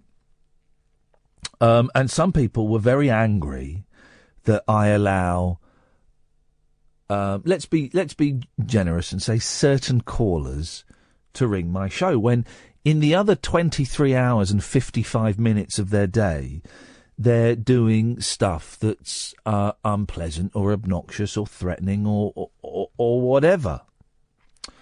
And that's kind of nothing to do with the 5 minutes when they call my show. Does that make sense? Catherine and I will decide who comes on the show and who doesn't come on the show.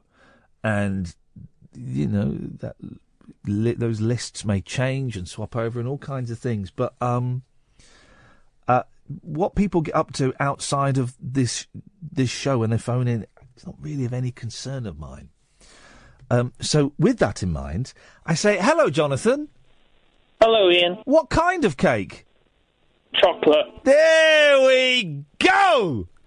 There's my boy. Attaboy, Jonathan. Attaboy. How's your day been, boss? Oh no, my next door neighbours just started singing. Oh, what, now? God. Now? Yeah. At 11:45? Yeah. What kind of music are they singing? Opera? No, they're just drunk. Oh, unbelievable. What do you do in the day, Jonathan? Because the last few days, I have found myself with a lot of time to kill in the day. And it's quite hard to fill time, isn't it, when there's nothing to do? And I wondered how you filled that time. There's always something to do. Well, the problem I find is that there's not enough hours in the day. Oh, really? So you have too much stuff to do? Yeah, and very little patience. No, we know you're lacking in patience. So what did you do today? I had to go somewhere. Just spent most of my time doing other unimportant things. Were you with the police? No. No. No. No, okay. Mental health authorities? No. Council? No. Nothing important. Well, this is the thing. I suspect that what you consider to be important and what others consider to be important are two wildly different things. Well, I'm not really concerned about what other people think. I know you're not. I know you're not, and that wasn't in any way an implication that you should be concerned about what other people think. I'm just saying that your definition of important is probably completely different from a lot of other people's definition of important. Well, I couldn't care less what the other people think. I think if we spend too much time thinking about what other people want, we'll never have time for ourselves. Isn't that interesting? I'm not asking you to think about what other people think. I'm just putting forward the theory that your day, which I'm paraphrasing, you describe as trivial and unimportant. The people that you were interacting with might have considered the activity that you engaged in to be quite important. Oh, they must have very boring lives then. Yeah, maybe. Maybe they do. Some people do have boring lives. Yeah. What did they do? Hang on a minute. What did they do? What did they do in, like, the 1800s? Right, when there wasn't telly, and you didn't have Twitter, and most people couldn't read. What would you do in the day? I tell you what you'd do in the day. You'd either work on the land, bring in the harvest, work in the factories because it was better than working on the land, or you would go around the world for Queen and Country. Oh God, he started singing again. But they must have had some like week. They must have had weekends. What would you do? You'd wake up, and then. Well, I didn't really want to call about the 1800s. I wanted to call about something you mentioned last night. Okay, I just, we've just started talking about the 1800s. We can still talk about. I mean, I'd like to talk about 1860, the year without a summer, sometime. But okay, not tonight. Not tonight. We'll save that one on the back burner. Yeah, I'd like to talk about National Treasure and Threads. Okay. Right, you were asking what the point of National Treasure was last night. Oh God. Well, it's pretty clear what it was. There's no real hidden meaning. There's no plan for a second series. All it was just a giant middle finger to the 5 people who were watching it to say, of course we're paedophiles and there's nothing you can do about it, little people. Do as you're told. So hang on a minute. This is an interesting theory. So you think National Treasure was the Robbie Coltrane television series was a way of the paedophiles who control the media? And the government, right? So the banks, and the social services. So the paedophiles that run society made a television series that was basically telling people that aren't paedophiles, tough luck, deal with it, get on with your lives. Yeah, a giant middle finger. I wonder where they inserted it. That's the thing. Why would they be so blatant? Because they think we're stupid, because we're little people and we can't do anything about it. Did you watch any of National Treasure? No, I don't watch the TV. It's full of rubbish. He wasn't a pedo in it. Well, you said he was. No? Oh, are you meaning a rapist? Oh, I can't tell the difference these days. Well, it all blurs into one. There's quite a significant... In a Venn diagram, they can both be in the same circle, but a paedophile will be someone who has sex or is sexually aroused by someone under the age of consent.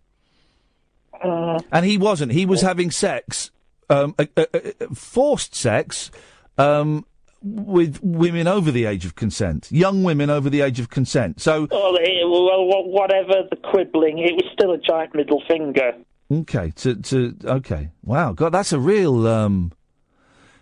slap in the face to not only make us sit through 4 hours of quite tedious drama. The moral of it is that we have to obey our rapist overlords. Yeah. Wow. Which brings me to Threads. Was that made by rapists and paedophiles? No, it wasn't. No, it's just that which programmes... Hang on a minute, let me get a pen. Now, which programmes were made by rapists and paedophiles, and which ones weren't? So I can draw a list. Well, anything with Jimmy Savile in's got to be dodgy. Okay. No, yeah, well, okay. Let's take Jimmy Savile off. Maybe it's probably safer not to draw up that list, because who knows what's going to come out of your poisonous mouth. Right, so but Fred, I don't want to ask, because he'll just libel someone. Threads, yes, Jonathan. Well, I've been following the news the last few days, and it seems as if we are heading towards Threads, because we've now got Hillary Clinton in America and Tory backbenchers in this country calling for a no-fly zone in Syria. And there's already lots of American anti-aircraft artillery in Syria.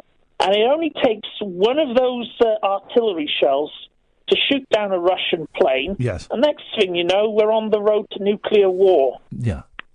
And that's exactly what happened in Threads, if I remember. A Soviet plane was shot down in the Middle East. Yeah. And it all ended up in nuclear war. He's absolutely right. And I was discussing this with my friend Dorian yesterday, and he said the only thing worse than dying in a nuclear war is surviving a nuclear war. Yeah. And if there ever was a nuclear war, he'd jump off the nearest bridge and kill himself. I was going to ask you, if there was a nuclear bomb that landed, well, I don't know, 30 miles away from you, would you kill yourself, or would you try and survive? That's a great question. A serious question. That is. I mean, my instinct at the moment is you try and eke out an existence, but thing is, it'd be living torture, and the radiation and the lack of clean water. Well, food, the thing is, it will be. You'd end up. It will be cold. Dead anyway. You would. It will be cold because there'd be no sun. There'd be no sunlight. The sunlight gets blocked. And then when it is sunlight, it'll be burn your skin. And blind you. Yeah. Like roof. It would be like snow falling down, but that's just like the dust from the bomb falling down like snow. It's all toxic. It's all radiation. Couldn't drink the water.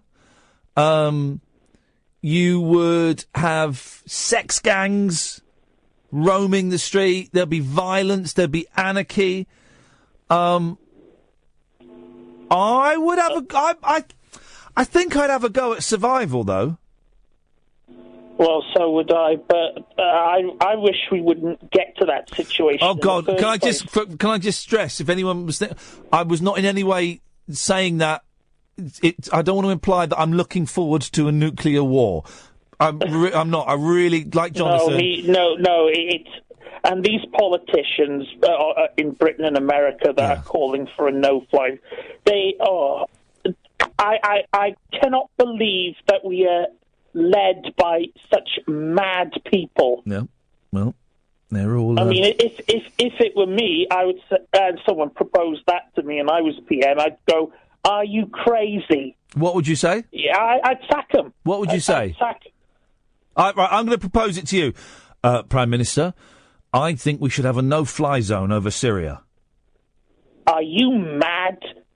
That's good. If a Russian plane gets shot down, it'll lead to a nuclear war. Prime Minister, and I'm not going to preside over the nuclear Prime Holocaust. Minister, Prime Minister, just think about it. If we have a no-fly zone, it means we can get aid into the families that need aid. And if we have a fly zone, those families will be dead from a nuclear holocaust anyway. You make an excellent point, Prime Minister. I apologise. That was a nice bit of role play there, John. What was that? That was a good sigh there. A sigh of release and relief. Oh, yeah. You'd be a good actor. Seriously. Some people think I already act. No, I think you genuinely. I think you've got a real. That was a really convincing Prime Minister there. You did that wonderfully. No one would ever vote for me. I was. Oh no, I'm not saying you should. Not saying you should be a real Prime Minister. I'm saying you should be an actor playing a Prime Minister. That's what I'm saying. Oh God, no. I was discussing something like this with another friend of mine earlier. They were saying you should stand for the council. Wow. I spent about 5 minutes giving a reason why one, I'd never win, and two, I'd be marginalised. No one would listen to me anyway because no one would want to vote for a fascist. I'm not one of these pork barrel types. I'd be wanting to cut services and give people their money back, and that would upset a lot of politicians who make their living off of the public. And when they said, well, my friend said, well, you'd have a nice living, you'd earn a nice bit of money. I said, well, you've really thought this out. It's not a job. It's a calling. You don't go into politics to make money for yourself. If you do, you know better than the people running the country already. Okay, doke. Something happened there. Are you mad? I'm not sure what, but something happened there. Thank you for that, Jonathan. I enjoyed that. Speak to Nigel. Evening, Nigel. Hi, pal. How are you? I'm good, thank you. What have you got for us, boss? Well, I'll be brief because you've got the top news at the top of the hour. Well, you can straddle the news if you want, and you can come back after the news. Would you rather do that? Yeah, I'll hold them, and then you can do your news, because obviously you got the news coming up. We've got to. I tell you what, give it, because some people will be switching off now. They were going, oh, it's late, it's midnight. I'm going to switch off now. Tease them, Nigel. Tease them as to why they shouldn't switch off. Why they shouldn't switch off? Because it's a good show that you do. It's different from obviously other talk shows. But what are you going to provide when we come back? What am I going to provide? Yeah. Well, I was just going to talk to you. We spoke the other week about broadcasting. Yes. If you remember, and I've got to say, thanks for you liked a post I put on Facebook about an hour after we spoke, and I've got to say thanks for that. So we're going to discuss, Nigel, stay there. We're going to discuss me liking Facebook posts. And other bits and pieces with Nigel. You can call in as well, dear listener. Nigel, you stay there. We'll come to you after the break. 0844 499 1000 is the telephone number. You're listening to Talk Radio. Across the UK, online and on DAB. A radio star is born. You're going to love Talk Radio. Talk Radio. 0844 499 1000 is the telephone number if you want to give us a call. I'm Iain Lee. This is Talk Radio. Late night, Iain Lee on Talk Radio. We have ways of making you talk.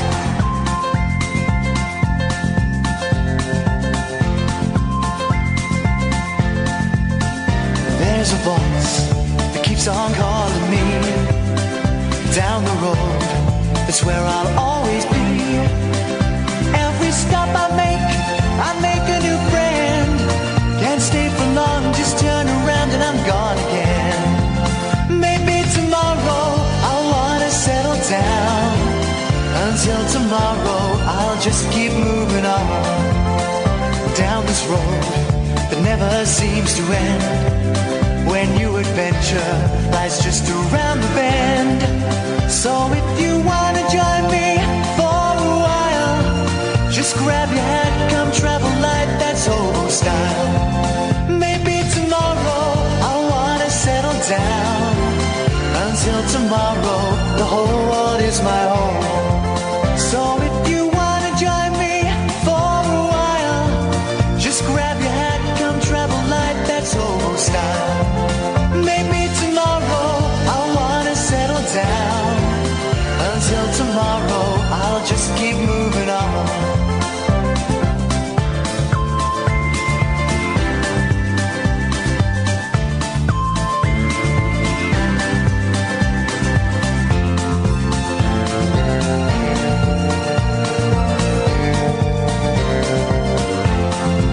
Maybe tomorrow I'll wanna settle down. Until tomorrow I'll just keep moving on. There's a world that's waiting to unfold, a brand new tale no one has ever told. We've journeyed far, but you know it won't be long. We're almost there and we paid our fare with a hobo song. Maybe tomorrow I'll wanna settle down. Until tomorrow I'll just keep moving on. So if you wanna join me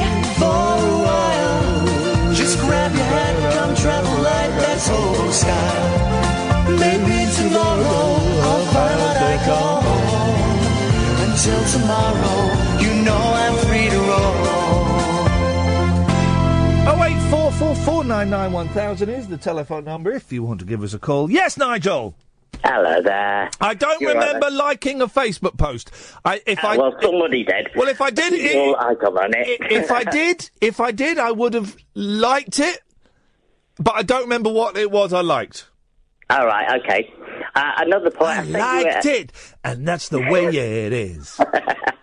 Another point. I sent you an email. I don't know if you saw it. Oh, Struth, you did. And did you listen to the thing, the demo I sent over? No. You didn't? No, I'll tell you why. Now, this is make me sound cold and callous, and you did send me an email. And I've been sending quite a lot of emails recently, and I've just not been able to sit down and give them the attention that it needs. How long is your demo? 3 minutes. Oh, all right. Do you want to play it now? I haven't got it on the system. Well, I'm not in the studio. Well, no, I've got my system here. All right, yeah. If you want to play it on air now, that'd be great. Are you sure you want to play it on air? Yeah, definitely. All right, it's 2 minutes 41. Here we go. Are you sure you're sure you want to play it on air? Because by playing it on air, I genuinely haven't heard this right. You are opening yourself up to the great unwashed. The British public will be able to comment on it. Are you okay with that?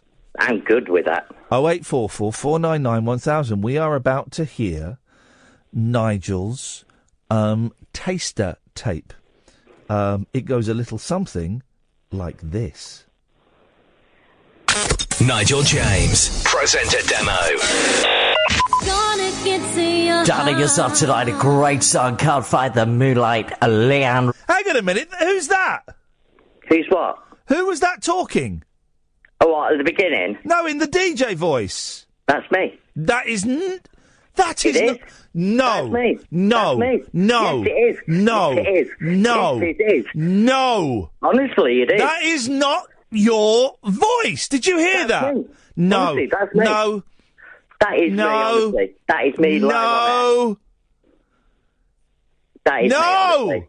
I tell you what, I'll get you. I've been on your show. You come on mine, and I'll talk to you on air. I'm busy then. Hang on a second. Let's carry on. I'm Nigel James with you. Identify Radio. Here we are. 3 hours of... That's not you. It is. Honestly. No. Yeah, it is. Do that voice now then. Nigel James, radio presenter, Identify Radio, right through till late tonight. Yeah, no, it is. Fair play. All right, let's carry on. Great romantic love songs right through till midnight to wind down your Thursday night on the Love Sessions. Good to have you on board. Hey, Love Sessions? That's one of the shows I do. Oh, I want a love session. Let's carry on. Let's continue. More great music. This is Pink, and Just Give Me a Reason. Are you... Now, here's the impression. Isn't it funny, the images? And I'm enjoying this, Nigel. Thank you for being a good sport. 08444991000 if you want to give Nigel some constructive feedback. It's funny, isn't it? When we listen to the radio... we kind of make up pictures in our head, or I do. So I make up pictures, and I make up, and I'm probably completely wrong. But listening to that, was it called the Love Session? Yeah, the show's called the Love Session. Winding down on a Thursday with the Love Session. I'm making up in my head that you're in a very dark studio. You've got one light just shining directly above the microphone down onto you, and you're leaning into the light, and you're just sat there in your pants. No. No, I've got a producer. So everything was right apart from the fact there was another person there? Yeah, there's a producer on the show. Carry on. And you let her go. Ed Sheeran's made Passenger and Let It Go. Thursday night Love Sessions. Nigel James, Identify Radio, right through till midnight. Hey, love to hear from you and your song choices. If you want me to play a special song tonight, then all you need to do is message me. You can do that on Facebook, Nigel James Radio Presenter, or Identify Radio. It's the easiest way to get hold of us. Right, let's continue. Gonna play that one especially for Vicky in Lincoln tonight. Vicky! Classic song from the 80s from Paul Young right now. Vicky. Now, you hear the name Vicky. You hear the name Vicky, and you can't help but think, sticky. No, oh God, no, don't mean that. You can't help but think something rude. And Kath just reminded me her sister's called Vicky. But Vicky's a mucky. It's a mucky name, isn't it? She's listening to the. Now, was Vicky a real person, or did you just make it up? No, she was a real person. One of my listeners. She was listening to the Love Sessions. Mm-hmm. With Nigel James. Yeah. Whoa, I bet she was enjoying listening to it. You know what I mean? Regular listener. Yeah, regular. All right. I love that song, Daniel Bedford. And if you're not alone, gonna say... Hang on a minute, Nigel. You said you love that song and it's by Daniel Bedingfield? Are you insane? No one loves a song by Daniel Bedingfield apart from his mum. And even then, she prefers Natasha Bedingfield. You can't love Daniel Bedingfield. Good track. Hi to Kim and Susie. It's all ladies listening, isn't it? Vicky, Kim, Susie. Whoa. Is it? Where do you broadcast this? Lancashire? I actually broadcast from the studios. Well, I do it from my home studio in Lancashire, yeah. And do you get a lot of lesbians listening? No, get lots of couples and single people. And are they making love to your show? I know one couple that actually do, believe it or not. He's actually one of my listeners, and he actually says that his love life has gone up 3 times as much since he started tuning into my show. Are you mad? Nigel James, presenter demo. What's going on? I don't know. I don't know what happened there. Something opened. I didn't want it to open. Hang on a second. Oh, I see what's happened. That's open there for some reason. All right. We'll carry on. 0844 499 1000 if you want to give Nigel James some feedback. I'm enjoying this, Nigel. I'm enjoying this. Met down at Lytham Festival last weekend on the text tonight, and they absolutely loved the festival, and we had such a great time. And if you tune into the highlight show on Identify Radio, or even if you didn't, you can always go to my Facebook page, Nigel James Radio Presenter. You've mentioned that already, and because it's only a 2-minute 41 demo, here's a little bit of advice. You don't need to mention the Facebook page again. No, it was just kind of the way it got... No. What that says to me, though, if I'm listening to that, because I'm not listening to the radio show, I'm listening to the best bits, right? Yeah. What that says to me, that you're mentioning the Facebook page again, I think, this is only 2 minutes 41 seconds long, and he's got that bit in again. Maybe he doesn't do anything else. Pass. That's what I would... I'm being a big radio executive now. Let's carry on. And there's a listen again there, link so you can listen again. I'm sure Identify Radio are going to put that show onto the Facebook page so you can listen again very shortly, aren't you, Vicky? So, if you want to mention on this show tonight, then all you need to do is get in contact, Nigel James Radio Presenter, or you can do it via... Do it! The studio as well, and a Gmail account and email. G-Spot-mail. There's across, and this is the way. Contact us now. Email studio@identify... Don't need this. This is irrelevant to you, Nigel, and I'm giving proper advice now for a demo reel. Don't need this. This bit's irrelevant. Radio.com. I want to hear you, Nigel. That's a great way to get hold of us. So, especially for the girls who I met in Lytham last week, and they said, hey, can you get a little bit of Tina Turner on the show tonight? So I'll do this one. A little bit of Tina Turner? Little bit of Tina Turner. There's a lot of T's in that sentence. Yeah, I didn't hear one of them. A little bit of Tina Turner. A great track as well. We don't need another hero for a Mad Max the movie. Identify Radio, love sessions till midnight. To hear more from Nigel James, contact him today. So there you go, that's the demo. Right. Now, how honest... Kath is worried that she might be pregnant after listening to that. It's possible. I think I might be as well. How honest do you want me to be? Really honest. Yeah? Yeah, as a professional broadcaster, definitely. OK, right. As a demo reel, it sucks. I'll tell you why. It's you saying the same stuff over and over again. It's you saying go to the Facebook page. And what I want to hear, if I'm listening to a demo reel, is I want to hear you. I want to hear your personality, and you saying go to the Facebook page. And this one's for Sticky Vicky. That's not. It's not. I'm not hearing you. You know, anyone could do that. So if I was going to give you a job, I'd want to hear more of you. Being yourself. Program control has actually said that to me. Okay. Well, so I know my stuff. Right. Okay. Fine. Who are your radio heroes? Oh God, we talked about this last time. Noel Edmonds. Yep. But I don't know about after what he's doing at the moment with his new radio. Don't worry about that. Don't worry about that. People that you listened to on the radio. A presenter called Sally Moon. She used to be on Sally Minge? Sally Moon. Oh, I thought you said Sally Moon. No. Did you think that's what you said? Okay. No. She used to be on a commercial station about 15 years ago. Now she does stuff on the Beeb. Blackburn? Cumbria. No, I mean Tony Blackburn, you prune. Oh, Tony Blackburn. Yeah, Blackburn. He's brilliant. He's brilliant. Tony Blackburn is the master, right? But there's already one Tony Blackburn, and he does it the best. I love Tony Blackburn. He's a mate of mine, and I think he's brilliant. He did that thing of being an innovator, then he became a joke, and then he came out the other side, and now he's a legend. You sound to me a bit too Tony Blackburn. And what I mean there is I don't feel, Nigel, that I'm hearing you.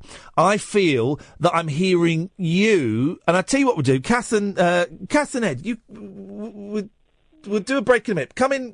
Hey, Ed, you open your mic. Kath, you come in here, because they're like in radio production and stuff. So they'll be able to chip in with their thoughts, right? I don't feel listening to that I'm listening to you. I feel like I'm listening to you do an impression of Sally Minge, Noel Edmonds and Tony Blackburn.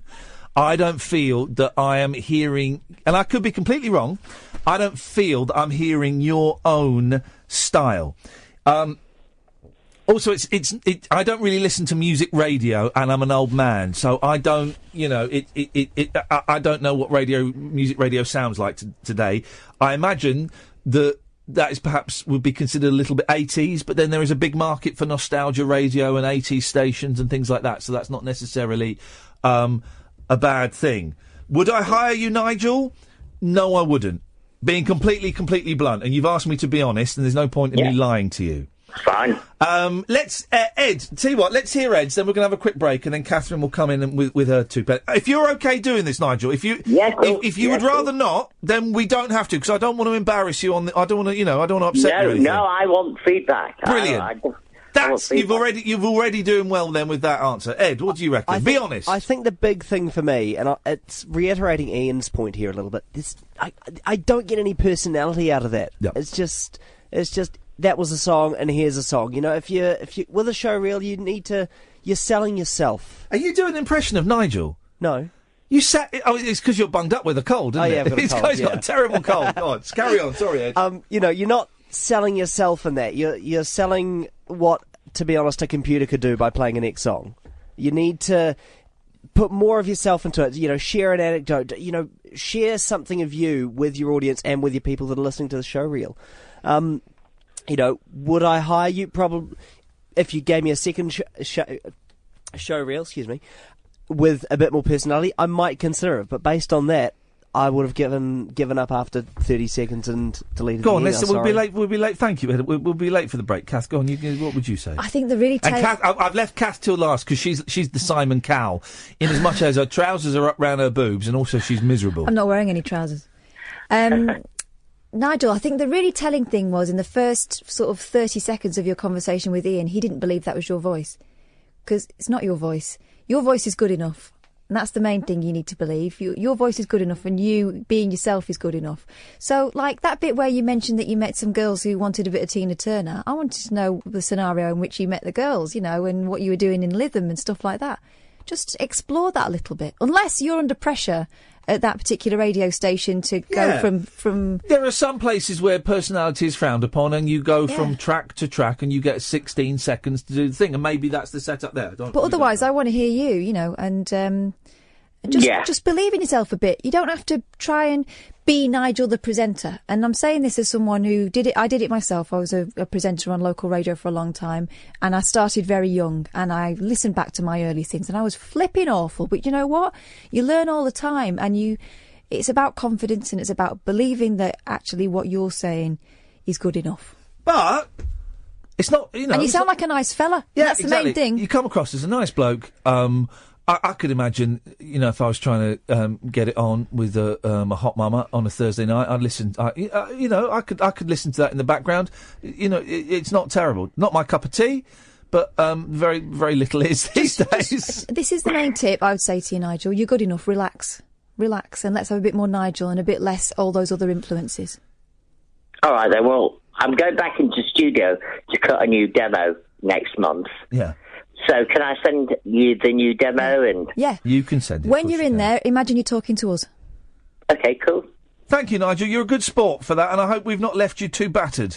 No. It's good to get feedback, and you said exactly what another programme controller said to me. Yeah. And they said, basically, very smooth, but there's not enough of you in the show. That's going to be... what I want to see. Yeah. OK. Where do we send the invoice for our time? Because that's about 1,500 quid worth of consultancy you've had from 3 professionals. That's just my fee. Nigel, you're a good sport, mate. Thank you very much. Dennis, I'll come to you in a second. 0844 499 1000. This is Talk Radio.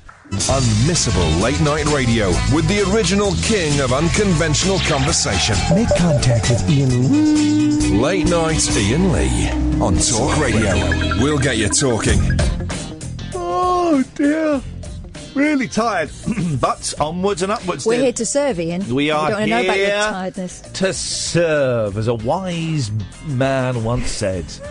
We are here to serve. Yeah. Dennis! Good evening, Iain. I like your opening music, by the way. That was great. Right. Thank you. What? As of yesterday, when I thought I was going to be impotent tonight... Yes.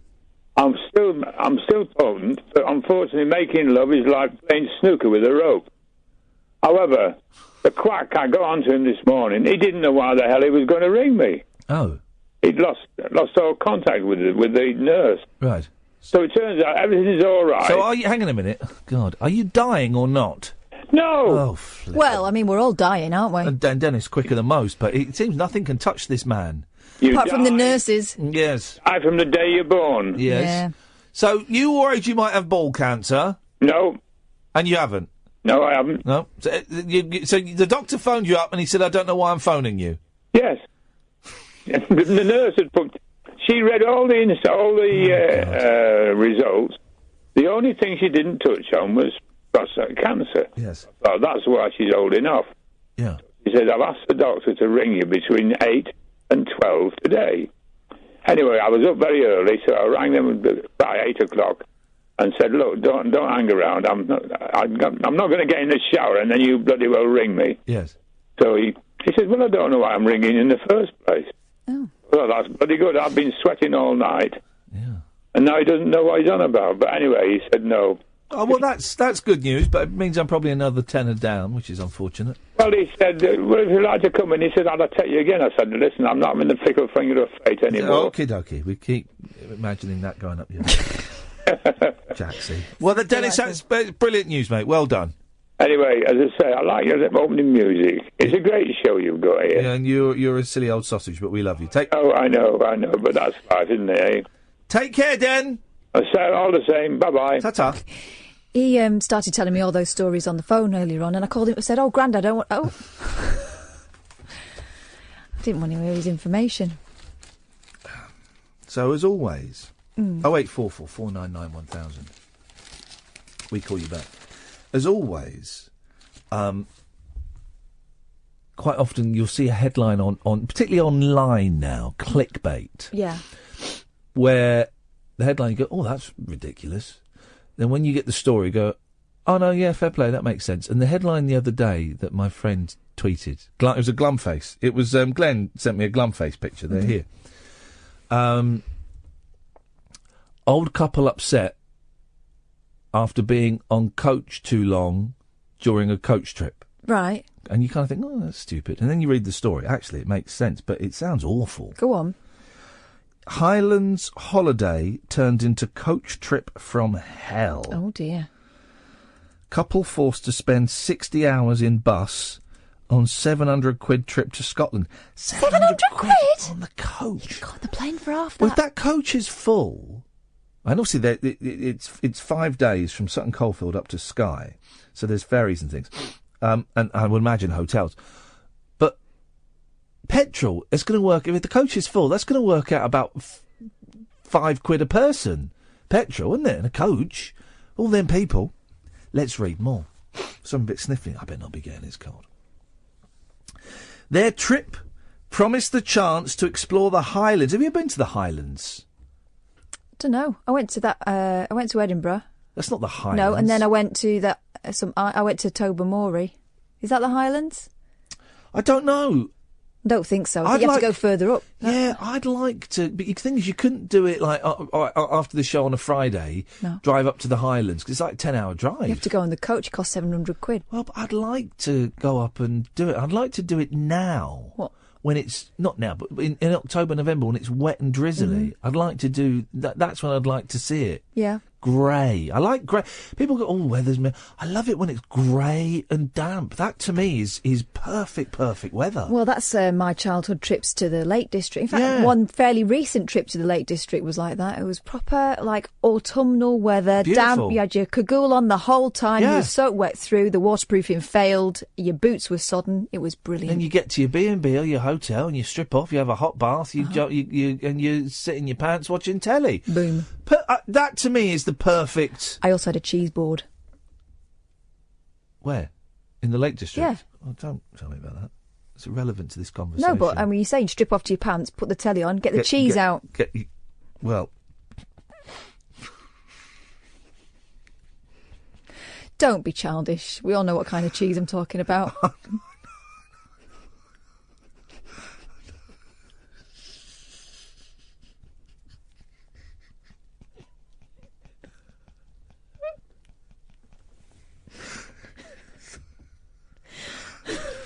Oh.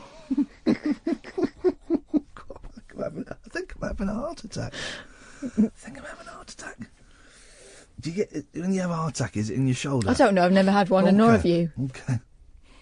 The hypochondria is certainly fatal, though. But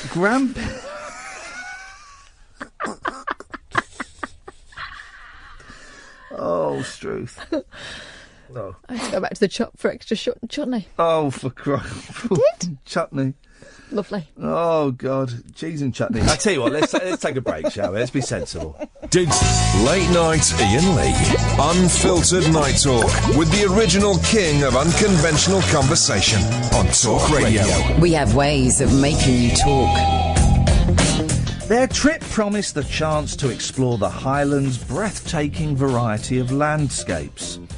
But grandparents Derek and Julia Limbert rarely made it off the coach on their £699 Scottish tour, spending more than 10 hours a day on board. Tour firm Diamond Holidays claimed they would visit Oban, Mull... Oh, well, I've been to the Highlands then. I've been there. Iona... Yep. And Skye. But on arriving at their destinations, they had either missed ferries or were forced to turn back as it was too late to see anything. I'll never forget when one holiday in Zakynthos, and my wife's aunt, who's Greek, she's 70, very energetic, still is, very energetic though. And she doesn't speak English, but she said to us, I'm going to take you to the other side of the island. It's about an hour and a half drive. But it is not only the most beautiful sunset on the island, it's probably one of the most beautiful sunsets in the world. Right. And we're like, yeah, sure, why? It was before we had the kids, an hour and a half drive, and there was like a restaurant and a bar there. Mm-hmm. So we drove there, right? And we got there about 5 o'clock in the afternoon. Sunset would have been about 9. right? And we got there, and she took us to where it was, the place where you could see it, and she went. She walked off. She said something. She walked off. And I said, "Where's she gone?" I said, "Oh, she's gone to wait for us in the car." What? I said, "Right, but sunset's not like for like another 4 hours." She goes, "Oh yeah, we're not sticking for the sunset. We've just come. She wants to go back because she's got a friend coming around or something." And that was it. And she wouldn't let us stay. I said, and I got quite annoyed. I was thinking, but wait a minute, it's going to be 3 hours in the car to take you somewhere where another time you might see a good sunset. You're just looking out at the sea. The sun up. Sun up. Did she not take you to that? Because I've been to that island. You can go to this monastery where they've got a saint, and you can put your kid's head through this coffin and kiss his curly toes. I've seen the saint. Horrible, isn't it? In fact, my son had to write something about what he did in the summer holidays Did they put today. his head in there? No, he didn't. But he saw the saint. The saint gets carried around the town, and he wrote in this thing. I went on holiday to Greece. I saw a dead saint. It was good. He also wrote in another essay about his own. It was St. Nicholas, wasn't it? Something like that. I went on holiday to Greece. It was good. I vomited. I had fun. Sign of a good time. He did. He vomited. He had a stomach bug for a couple of days. I vomited. I had a good time. Posh kid, though. Didn't say puked. No. But on arriving... when the couple... 0844 499 1000, by the way, dear listener. Although I suspect there's no one listening. When the couple complained, the travel company offered just £20 each in vouchers. Mr. Limbert, 74, said it was a disaster from start to finish. We barely got to see the outside of the coach. I would have seen more of the Scottish Islands if I'd stayed at home and looked them up on internet. You silly sausage. The Limberts were collected from their home in Sutton Coldfield, West Midlands. That's near Birmingham, isn't it? Mm-hmm. On July the 15th, bound for Stirling, central Scotland. The journey should take 5 hours by car. But they had not reckoned on the coach making detours to pick up holidaymakers in Staffordshire, Doncaster, Huddersfield, Durham and Newcastle, plus a 2-hour stop in Gretna to change coaches, meaning they spent more than 15 hours travelling. Mr. Limbert said it was chaos. The itinerary did not show this, nor that the time of travel to our overnight stop would be over 15 hours. Finally arriving at 9 p.m, they had a quick sleep before setting off for Oban early the next day. But a 2-hour drive took almost 10 on a bloody coach. Oh, God, I hate coach travel. I can do it. When I used to go up to Edinburgh, I'd get the coach up because you could... And when I used to go and visit my friend Simon in Glastonbury, get the coach. Baker's Dolphin was the company because it was like £8 or something. Return. It took 9.5 hours, said Mr. Limbert. We arrived just in time to get a wash before rushing down to our evening meal. If that wasn't bad enough, on the third day, we were supposed to make an early start for a full-day tour around the Isle of Mull, where we would visit the picturesque capital of Tobermory. Yeah, it's boring anyway. He's not missed anything. The early start was 11:45. So late that on our arrival to Mull, our driver told us we would not have time to visit Tobermory. The holiday went from bad to worse when a misunderstanding of ferry times meant the coach party missed their visit to the Isle of Iona. On the fourth day, they made it to the Isle of Skye, but only after a 10-hour drive that should have taken half as long. They had time only for fish and chips in a cafe. 700 quid. The final day involves... you could get a week abroad for that. Should have gone to Magaluf. Or you could rent... Surely you could rent like a nice little cottage up by one of the locks. Go on the plane and hire a car. The final day involved a gruelling journey home that took 16.5 hours as the coach dropped other tourists at their homes across the north of England. Mrs. Limbert branded the trip an ill-thought-out mystery tour. Diamond Holidays, based in Market Harbour, said in a letter to the couple that each trip was carefully planned to ensure arrangements run as efficiently as possible. Remember when we were at the other place and we had a coach company on and they'd left a disabled elderly woman who was in charge of 3 kids, I think. They left them behind because she was it 7 minutes or 11 minutes late for the coach pickup time? And she... But hadn't one of the kids run ahead and said... She was coming or something. Yeah, and they phoned up 5 minutes after the coach had left the company, and they said, well, they can't turn round. And she was disabled, and yes, she had 3 kids, I think were about 12 years old in her care. Yeah. And they left them there. And we had the woman But on. didn't they say, oh, we waited for 15 minutes, and said, no, she got there 7 minutes late and you'd already gone. Yeah. And we had her on. And she got surprised when I got angry with her and said that she was disgusting. And then, right, and everybody, it was obvious this woman was, the owner of this coach company was in the wrong. Right? It was obvious. She started talking about the passengers as being a bit of a pest, didn't she? Just passengers in general. Hadn't one of the passengers as well pointed out that someone was missing and that they... Anyway. It was the passengers that noticed. Yeah. And the driver didn't count them on and off properly. And it was obvious like I was being a people's champion and crusading for this poor woman. And the woman that owned the company, was obviously the bad guy in this. And then we had... But we were going to be gentle with her, thinking, right, she's made a mistake. Let's let her hold her hands up. But she came out all swinging, guns didn't she? firing, yeah. And then, we had an official complaint about the way the interview was conducted. Now, the only 2 people that could have possibly complained about that interview were the owner of the coach company or her husband, who was the other owner of the coach company. No one else. Of course, the complaint was not upheld. Never had an Ofcom upheld, guys. Well, actually, I think that's true. Anyway, 0844 499 1000. This is Talk Radio. Late night Iain Lee on Talk Radio. We have ways of making you talk. 0844. I'm not going to give out the phone number because no one's going to. Too late. No one's going to phone in for the last 12 minutes of the show, and that's shame on them. Sir Rod Stewart is now Sir Rod Stewart. And the one thing I noticed at his, what do they call it, investiture? What do they call it? Is that what they call it? Knighting? Yeah. One thing I noticed in his nightie, he's got really skinny legs. Stick, thin legs. And his shoes were sort of curling up at the ends, weren't they? Yeah, weren't they? Stick, thin legs. Outrageous. So I'm slightly distracted because I'm watching... a furore unfold on a monkey's Facebook page. This guy's just put a post. Why was my post removed? It was unavailable. No one could see it. I spent an hour writing it. Oh. So what do I do now? Who spends an hour writing a What are you trying to post? I have a set of autographs of all 4 monkeys framed I need to sell. Okay. Why couldn't it be seen? I followed the directions. You'll have to fix your Facebook settings so that everyone can see what you post. You may have restrictions on who can see what you post. But why didn't you tell me before you deleted? I didn't have my post saved. Someone is typing a comment, it says. Are you American? Is that the comment?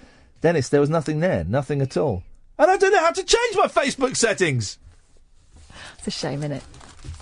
It's an hour. It's an old man trying to use the internet. The thing is, though, we've all... spent a long time filling in forms or doing stuff online only for us to click on the send or whatever, and it doesn't go through and we have to fill the form in again. I'm constantly doing that. Constantly. I never think to accuse the person I'm sending it to, though, of somehow scuppering me. Let's see what else we can find. We've not really... I find this Samsung... The pocket telephone things, I find it absolutely fascinating. Well, because they sent out replacement phones and they're saying don't use them. So they sent out replacement phones at huge cost. Yeah. So was it to everyone that had one? I think so. And then when they started, they set a light. Surely and they you would test them, wouldn't you, before you... And they've said, now Samsung said, don't turn them on. Don't turn them on. Well, now being Brits... I bet there are loads of people still walking around using them. I'd use if I had one, I'd use it. I mean, how easily do they combust? Is it? It's only one way to find out. Can someone turn on their Samsung Galaxy? I wonder how immediate. You know, it can't be 100% of them, but it's got to be a significant percentage. That it's too risky to turn them on. The implication is that Samsung haven't got a clue why it's happening. They don't know what's going in. Got to wonder. Yeah. Anyway, Ronald McDonald is taking a breather No, I don't believe it. to keep out of the clown craze controversy. I haven't seen a Ronald McDonald for years anyway. Have you? He's insane, but he's also a genius. Yeah, of course he is. But I haven't seen one for ages. I don't think they You even used to use him as a logo very much You anymore. used to see them a lot in the 70s, didn't you? And they used to have like big murals on the wall, didn't they? With him, Mr. Grimace, Hamburglar. Who was the big pink? Mr. Grimace. Mr. Grimace, he had a name, did he? Yeah, Mr. Grimace. It used to be, I used to be so envious of the kids, and I was never invited to one, but they were allowed to have their birthday parties. I went. You know at what you got? McDonald's. Every single kid got a pencil sharpener. Ronald McDonald pencil sharpener. Do you prefer pencils or pencil sharpeners? Well, What do you prefer? you kind of need. You go through phases in your life, don't you, where you need one or the other? Do you? What's your favourite? If you had to go down on one. All right, pencil, because you can always improvise with a pencil. Okay, okay. You sharpener. I like sharpeners. Yeah, I do. I've got a thing for sharpeners. But I think one thing we can both agree on: rubber. Oh, always. I can now have a McDonald's party anytime I want because there's a McDonald's near me. But I bet they don't do the pencil sharpener combo anymore. But there's a McDonald's near me, which small detour on my way home. It's open 24 hours. Is it? The drive-through is open. I put this to the test the other week. I went in. They said, "Yes, sir. Would you like an order?" And I said, "Yeah, I want like a burger." They went, "All right." I went, "What?" It's 2:00 in the morning, and they said, "Yeah, with 24 hours." I've been really tempted because I think there's one in Watford. Do it. Be a small detour. No, I don't need burgers at night. Stroke morning. Let's go to Dana. Good evening, Dana. Hello. Oh, I'm really scared. Why are you scared of what? Of Kath? Because she's in a foul mood. No, I'm just scared in general. I'm the one that's texted. Oh, there's a terrible echo. I've emailed you and texted you a couple of times, and I'm coming to the... Oh, you're Dana? Is it Dana? Yeah, it is. Oh, Dana, you're nervous now. Listen, love, you wait. On October the 30th, Dana is coming to perform stand-up comedy for the first time? Yeah. Yes! Come on! I can't believe I've rung. Well, listen, I'm really glad you've rung because it's nice to talk to you and it's nice to put a voice to a name that's been. We've been sending emails back and forth. Dear listener, if you're coming on October the 30th to Performance Ring, it's sold out. We might have a couple more tickets. We might give away or something, but it's sold out. And it's loads of people, some of them doing acts for the first time. We've got a guy pushing a wheelbarrow. The guy's going to have a go at magic. Guy's going to have a go at magic. I know Dan the DJ is going to try and do some live mixing. Mm-hmm. And Dana is coming to do some stand-up comedy for the first time ever. I've been preparing, I've been writing. I just need to say... You need to Hello, Ian, sorry. Say that again, go on, because your phone just dropped out for a second. Oh, I just need to say, I didn't say hello, Kath, and hello, Ian. There we go. Sorry. Hello, Dana. It's like, listen, And I should have said hip, hip, hip as well, shouldn't I? What kind of cake, Dana? Yeah, lemon drizzle, definitely. There we go. I can't believe that's become a catchphrase now, lemon drizzle. I heard someone saying that they were here to serve on Twitter. Yeah, they did. And that comes from an email from an insane person. A rebuke. And this is the thing, and I really hope, I think that we have, the community is well established enough, Dana, that everybody that, I'm hoping that everybody that comes to Performance Ring as a member of the audience is aware of what people are doing and why people are doing it, and aware that they're not coming to see slick acts. They're not going to come and see slick acts. I think everybody wants everybody to succeed. Yeah. Oh, definitely. Yeah. And there's going to be... I'd be really, really surprised if there was, for any of the acts, if there was any sniggering for the wrong reasons. I think there's going to be so much love in that room, and it sounds like a really cheesy thing, but everybody is going to be willing everybody on to do their best. So I'm really chuffed that you, this silly idea that me and Kath have had, that it somehow inspired you to challenge yourself a little bit. Well, I've wanted to for years. And in a way, it's like lancing a boil. Oh God! You know, once it's done, if it goes wrong, I never do it again. At least I don't regret it. Yeah. But if I do it, I like it, and maybe it goes okay, I can maybe have a go again. You are going to have such a buzz after doing it. Oh, I know.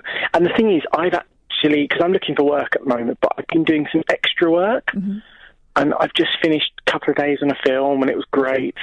And I had to feed lines to the main actor standing on the stage and talking to a microphone, and it made me think, this is what it's going to be like at the end of the month. Yeah.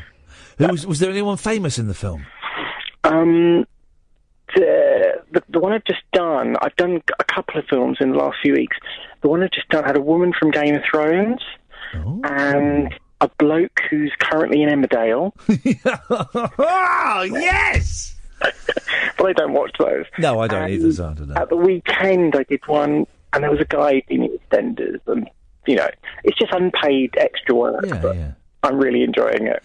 And you're feeling all right about October the 30th? I am. I've been writing and doing things and practicing, and nervous, but I know it's going to be good. I really admire you for doing it. I really admire you for doing it, because it must be so daunting, but you're cracking on with it, and I can't wait. I think everyone will, as Iain said, will be willing you on, and I can't wait to hear it. I need to sort out running orders and bits and pieces, so remind me next week, Kath. I'll do this early next week. I'll send an email out to everybody. Dana, can you do me a favour? Yeah. If you've not heard from me by Wednesday, that means I'm falling behind things. Could you just send me an email and just give me a little nudge to get in touch with everyone? Would you be? Can I leave that job with you? Will do. So I'm going to aim let me aim by Tuesday to have got in touch with everyone. Just reconnected, because I know some people have emailed saying, "Am I doing it?" And some are and some aren't. And so next Tuesday I'll try and have emailed everybody at the latest. And but the big thing is, I'm really looking forward to meeting you and Kath. But I hope people like Katia and Kadik are there. I'd love to meet them. Katia's coming, I think.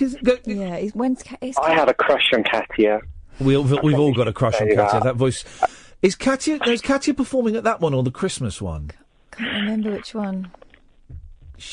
I think it might be the Christmas one. I can't remember. But Katia, if you're listening and it's not the Christmas one, don't worry, because I'm not. No, I can't remember. I've got it all written down. I don't think Caddick's coming because his mum won't let him. But there will be, and it's the joy of when we found this at Film Ring. You know, people would start conversations with the person next to them and go, "Oh my God, you're such and such. You've called in," and they go, "Oh yeah, you're that person who's on Twitter," and you know. So there is a real sense of community, and it'll be 100 people once we've got all the acts and everything. It's a tiny little room, and it's a nice boozer, so you can get. I wouldn't recommend getting drunk before, but you can get absolutely steaming afterwards. It's a really nice little pub, and it's the people that run it are delightful, and you know, it might be a disaster for everybody. It might be a triumph, and but it's not going to be miserable, and it's not going to be mean. No, and I think it will be a triumph for everybody, no matter how the act goes down, if that makes sense. Definitely agree. That's the way I look at it, and I can't wait. I can't believe I've rung in. It was a total win. I just thought, I'm going to do it. It's the best thing. It's that closing your eyes and jumping off the edge. I'm going to cut you off now, Dana, because we're at the end of the show. Of course. Take care. See you later on. Take care. Bye. Bye-bye. Bye, Kath. Bye. There we go. Lovely. Isn't that delightful? Yeah. That's someone who's going to push themselves, and she's writing stuff and thinking about it and creating something unique that may only ever get performed once, because we've had this stupid idea of getting our listeners to go and stand on stage and do stuff. I'm really chuffed with all of them. There's a bloke going to push a wheelbarrow across the stage. Yeah, but you know what? You won't see it anywhere else. I must. Probably this weekend. Actually, I've got a bit of spare time this week. I'm doing Sky on Sunday, maybe Sunday after Sky. I'll go through and I'll just email everybody and make sure that they all know they're doing it, because some people are unclear whether they're doing it or not. I'm trying to just make sure we've got an evening's worth of entertainment. And then I'll sketch out a running order. The noisier acts will go on first, because There was a complaint last time I was doing something there that the last act was too noisy, so... Well, you did let him do an extra 2 tunes once you've been told to wind it up. Well, I heard them say let him do 2 more tunes. I don't want you to think... That hearing of yours. It's terrible, isn't it? Thanks to my Mark Mason, my guest. His book is Male Obsession. I've tweeted the link. I'll tweet it again tomorrow because it's a cracking book. Thank you to Ed. Thank you to Catherine. Thank you to, everybody that called in. It's been a good old show tonight. It's been a strong one. We haven't got any guests tomorrow. Don't think so. Maybe we'll play out Melanie. We'll see. We'll talk about that later on. That's it, dear listener. Don't forget, go to iTunes, download the podcast, type in Iain Lee and Talk Radio. We'll be back tonight at 10. Till then, ta-ta. Talk Radio. Dial up some dialogue. Talk Radio. We'll get you talking.